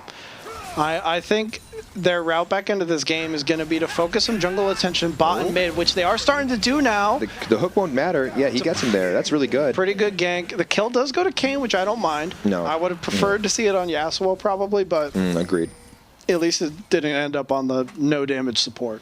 Yeah, that's really what matters here. Every time you get a kill, you do get 300 gold, so it is very important that those kills go on to the characters that need that gold the most. Like we said, gold equals items equals damage, which means you win more fights and you win the game. So making sure that goes to the right person is very important. Yeah. And everyone involved in the play does get gold, but the person who actually deals the killing blow does get a little bit more than just the people who got the what counts as an assist in League of Legends. Yeah, and I think Teemo just needs to keep himself safe up here. Make sure he's using his W to stay alive. Just when he gets 6, make sure he's slowing down the Cho'Gath. He's really not going to be able to survive these. So we're going to pan back over. He's doing okay. Let's look at his CS, see what he's running. He is 24 to 36 CS. He's not that bad, honestly. Yeah, it's not as bad of a CS lead as it probably could be, given the way that lane has been going. And Aurelion Sol is stacking. He doesn't have any mana, which you can see as the blue bar underneath their HP. Neither does Cho'Gath. I don't know if Teemo's aware of that. These hooks are heat-seeking. Yeah, weaving them around the minions too. So most of these champions with these hook abilities, they will hit the minion if it goes on to them. So a lot of times, There's the Veigar. Wow. It is a very strong ability that it does more damage the lower health you are, so it's called an execute, and at that point, that's the Aurelion Sol weakness here, is he doesn't have a way to really deal with that besides kind of standing and fighting, which he could try and do, but I don't know if he has the damage yet to stand and fight that Veigar burst. He's more of a damage over time kind of character. yeah, I think Veigar has the early advantage in this lane just because he can dictate the pace of it so much more with the cage and with how much quicker he can get his damage out than Aurelion Sol can. Aurelion Sol's really got to play for mistakes or play for jungle help. And if Vagar gets a good play on you, I think he basically just runs you over. Yeah, Aurelion Sol has to. Here we're talking about the cage. Oh, but he dies to W. He tries to fly away. He's got to stand there and just hit him with that fire breath because that's what's going to do that damage if Vagar uses his abilities. Yeah, once you're inside the cage, barring a flash, you're not getting out of the cage. So you're kind of forced to turn and take the fight there. And this isn't like he has the damage if Aurelion Sol. It's going to be about the confidence and knowing the matchup. And I don't know if he has the time. Oh, Cho'Gath has built Heartsteel, which is an item that gets it is an item that gives him another infinitely scaling mechanic, which honestly isn't as common as it is in this game. But every time that little kind of red orb shows up next to an opponent, he'll hit someone and do a bunch of damage, and it will give him more infinitely stacking health. Kayn. Does he have Grasp of the Undying as well? He does. He does have Grasp. The health for this Cho'Gath is just going to keep climbing and climbing and climbing, and later in this game, he's going to be very hard to kill. The hook? Okay. Hooks misses this time. Yasuo, a little aggressive walking up like that, but he's okay. You know, the game is... It is ballooned into a 4,000 gold lead, which is a big deal this early into the game. This is definitely the biggest lead we've seen for one team. Only 10 minutes in, I think, from our games today. Now, that being said, I know we've been a little down on Legion here, but Speechless is notorious for getting ahead early and then kind of getting a little cocky about how the game's going off and losing. And all it takes is one or two bad team fights, as we have seen today, to really change a game up. So, although it doesn't look great for them yet, that's fine. A really good play out of the Legion bot lane here. Yeah, just stick on the Thresh. Good. Yes. Okay. I think the flash there. I think that's fine. I think that's a good use of your summoner spells. You need to get. Nautilus Hook, unfortunately, unlike Thresh's, does interact with objects. If it hits into a wall, it brings him to the wall. Teemo, something crazy here. He's staying prone. Oh no, he shows himself now. He's dead. He's getting eaten. Yeah, the tower fall. Yeah. Okay. I liked the idea. Yeah. He was guerrilla warfaring there, and you could see that Viego was there too. Nerve a little bit, maybe. Yeah. Honestly, there wasn't much. He was in a bad spot no matter what. But yeah, if Teemo stands perfectly still for long enough, he actually goes invisible. It's one of his passive effects that can trigger. He had maybe just stood there. Cho'Gath might have never even known he was there. But see, there's the ASOL damage. He needed to cancel that dub. He's going to get ulted here and die.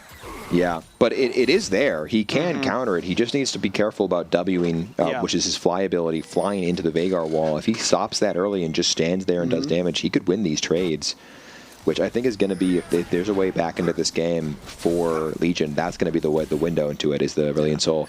I actually do like this play to Kayn here. Does get stunned, but Vagar has no ult, so I think he can keep going. But no, he tries to run away. Gives Vagar time to get his cooldowns back, and That's rough. Yeah, I think the Viego takeaway from the jungler was important there because Mia is a very experienced Viego player and used to play a lot of Kayn, but unfortunately now has played so much Viego. I think there's a little rust on that scythe of his. Here's the gank down there. Nautilus is, I think, too low to help. No, he's got no mana. Yeah, he's dead here as well. He flashes. I think he probably dead to the poison. Is going to be okay. No, he's at 50 HP. He's fine. But they're looking for more. They're looking to dive this guy. Don't love the wind wall use there. I think he needs to wait for the hook to come out before he throws it, and then the Nautilus dives under tower. So, like I said, this is not looking good for Legion, but that doesn't mean they are out. Speechless could very easily throw this game. How also League of Legends? Okay. Yasuo shouldn't have eaten through that Viego. I think he should have stood still and fight. Now the Kayn's going to go in, but it is a 2v1, and the hook's going to come out in a second. Oh, we're going to skip back. He's going to make it out okay. We're going to jump to mid lane, and that's another kill from the Vagar.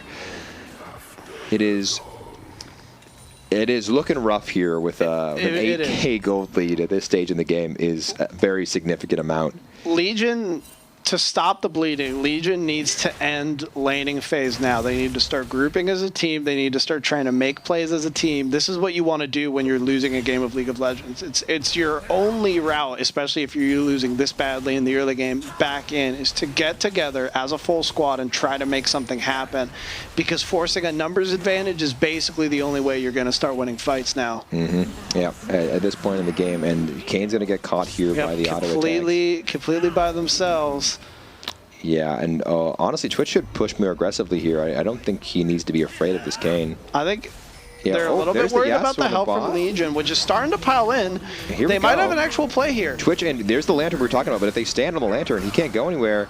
Ulti and Viego, Good ult. this got to go to, yes, okay, it gets to Oh, and Yasuo. There's the Aurelion Ace Soul doing so much He's damage gotta on the stick to it. back line. He's got to stick to it, be They confident. can chase here. Yasuo's thinking about it. There's no Vigor still for a while. Oh, it's a really good play. But he's caught by the slow. Okay, okay. Very Now well done. Teemo needs to get the heck out of dodge here. There's the Vigor showing up to the fight, and he's dead. Yeah. Ult, All right. yeah. That's what we call the gameplay button, where you press R on someone and they die. And it is, yeah, it is not something that. Okay. I actually kind of like the aggression here. Dodges the cage with that Nautilus E. can hook. Nah. I think it was an aggressive dive here, but I mean, honestly, I think they should dive here because what do you got to lose? Like at this point, you want that kill on the Yasuo. He is going to be a part of your win condition. But you know the respawns are coming in, so that was a big deal. They've lowered the goal lead by about 2K there, so Yeah. those small plays are going to add up. Really, really good punish by Legion there. Unfortunately, they're not really able to get an advantage on the map about it, and then they overstay their welcome in the bot lane. Oh, Kane And needs to not be there Speechless too. collapse. Oh Cho'Gath can my go- he doesn't goodness, need to that back damage away. coming out of the Veigar Yeah, there is he starting goes. to He's get. realizing he's just going to ult him. No. Yeah, the Heartsteel stack. Let's check his Heartsteel real quick. He has. Can I see his? Oh, what a hook! But want nothing to come out of it. He has 149 stacks already. He is 7-0. This is a nightmare scenario if you are anyone else other than the Cho'Gath. Yeah, this Cho'Gath is going to be big and beefy. Aurelion Soul, minion wave is gone. You are a sitting He's duck dead for that again. hook. Yeah, the Thresh hooks are really, really coming strongly. I mean, that's why I always recommend him as a character for support. You just can't. Oh man. Yeah. I think Thresh is in many ways the epitome of the support role. He kind of does it all. He has engage, he has escape. He's not perfect at any of it. He's the jack of all trades. But sometimes if you're, especially when you know the champion in and out, being that jack of all trades can just be really, really strong. Yeah, it'll do the job. I think, you know, and Thresh is definitely in a spot where he can do the job. Okay, they might have a good catch here onto Viego. He gets He's a focusing reset. the Nautilus and now becoming the Nautilus. He's gonna which hook in. I actually think is going to win him this fight. Now he's too tanky The for reinforcements the Kane to come deal down. with. Yes, and there's another kill. So they have lost all of their towers, and it is a 12K gold lead, which is rather insurmountable. It's approaching insurmountable for sure. Without Speechless misplaying this pretty hard. Which here we go. Okay. Burn the Thresh flash. I like the aggression from the Aurelion Soul Yasuo combo. They know they got to make something happen, you know. But this is an overstep. He flashes the wall, which is very important. Ooh, that was just his ultimate. And Teemo's far up they alone. flash for that. Okay. Yeah. And so now the Cho'Gath is still pushing top. I actually don't think, besides the Aurelion Soul, I don't know if there's anyone that can deal with this guy. He just needs to hit Q on him. And yeah, there you go. Just breathe on him and oh my lord, that is so much HP. He's surviving for so long that the whole team is showing up. Now Veigar is here. Oh, they're all gonna go down. Oh, there's just nothing you can do about that. Like he is so tanky. Yeah, Speechless have just endlessly pressed this advantage. They are playing incredibly well. Yeah, it's let's see what happens here. They could. I don't think they can end the game here. I think we know they don't end the game here because we haven't been still kicked have out yet. Yeah, we still have vision of it. Let's see. I did tell them to stay into the game. As they're walking into the cage, this is it. Okay, yeah. Force the fight here into the Cho'Gath Heartsteel stacks are just doing so. Oh my God, the Veigar damage is unreal. Yeah, they get the knockup, but Yasuo's not there to take And advantage. there That's we got to go. be the ending fight. Okay, all right. Well, hey, I think overall we knew that was likely going to be the scenario, so we're all set. So Yeah, thank you guys for joining us. It was an absolute pleasure to have you guys watching. This is the first ever esports stream event here at the Boys and Girls Club of Stoneham and Wakefield, but it was super enjoyable. All the kids here tried really hard. We've been practicing for months in this. Our goal is to continue to build up the esports scene here in Stoneham and Wakefield, really give these kids an opportunity to show what they're capable of and to build these teams. They love what they're doing. They're currently, you can't see this on camera, but they are behind the windows going crazy, cheering, having a good time. So, I mean, thank you for JW and thank you to WCAT for being here and helping us do this. We couldn't have done it without them and all the work that they've done and put into this. It was a collaborative team effort. Yeah, thank you so much for having me on. It was a blast. Yeah, we will be doing this again sometime. I'm not sure how soon, but definitely sometime when we can. And if you're interested in anything the Boys and Girls Club do, you can always check us out online. We have summer camps coming up. Some of these will be esports summer camps where we teach these kids how to get the basic teamwork skills of communication, critical thinking, frustration tolerance, all the traditional things you'd get from sports, but in a more online world. And it's a great opportunity for kids to meet like-minded individuals, to make some lifelong friends, and as you can see, have a great time and make some great memories. So once again, I'm John Cordero. This is J.W. Parker. We're with the Boys and Girls Club of Stoneham and Wakefield, and we'd like to thank you for taking your time and supporting us in this.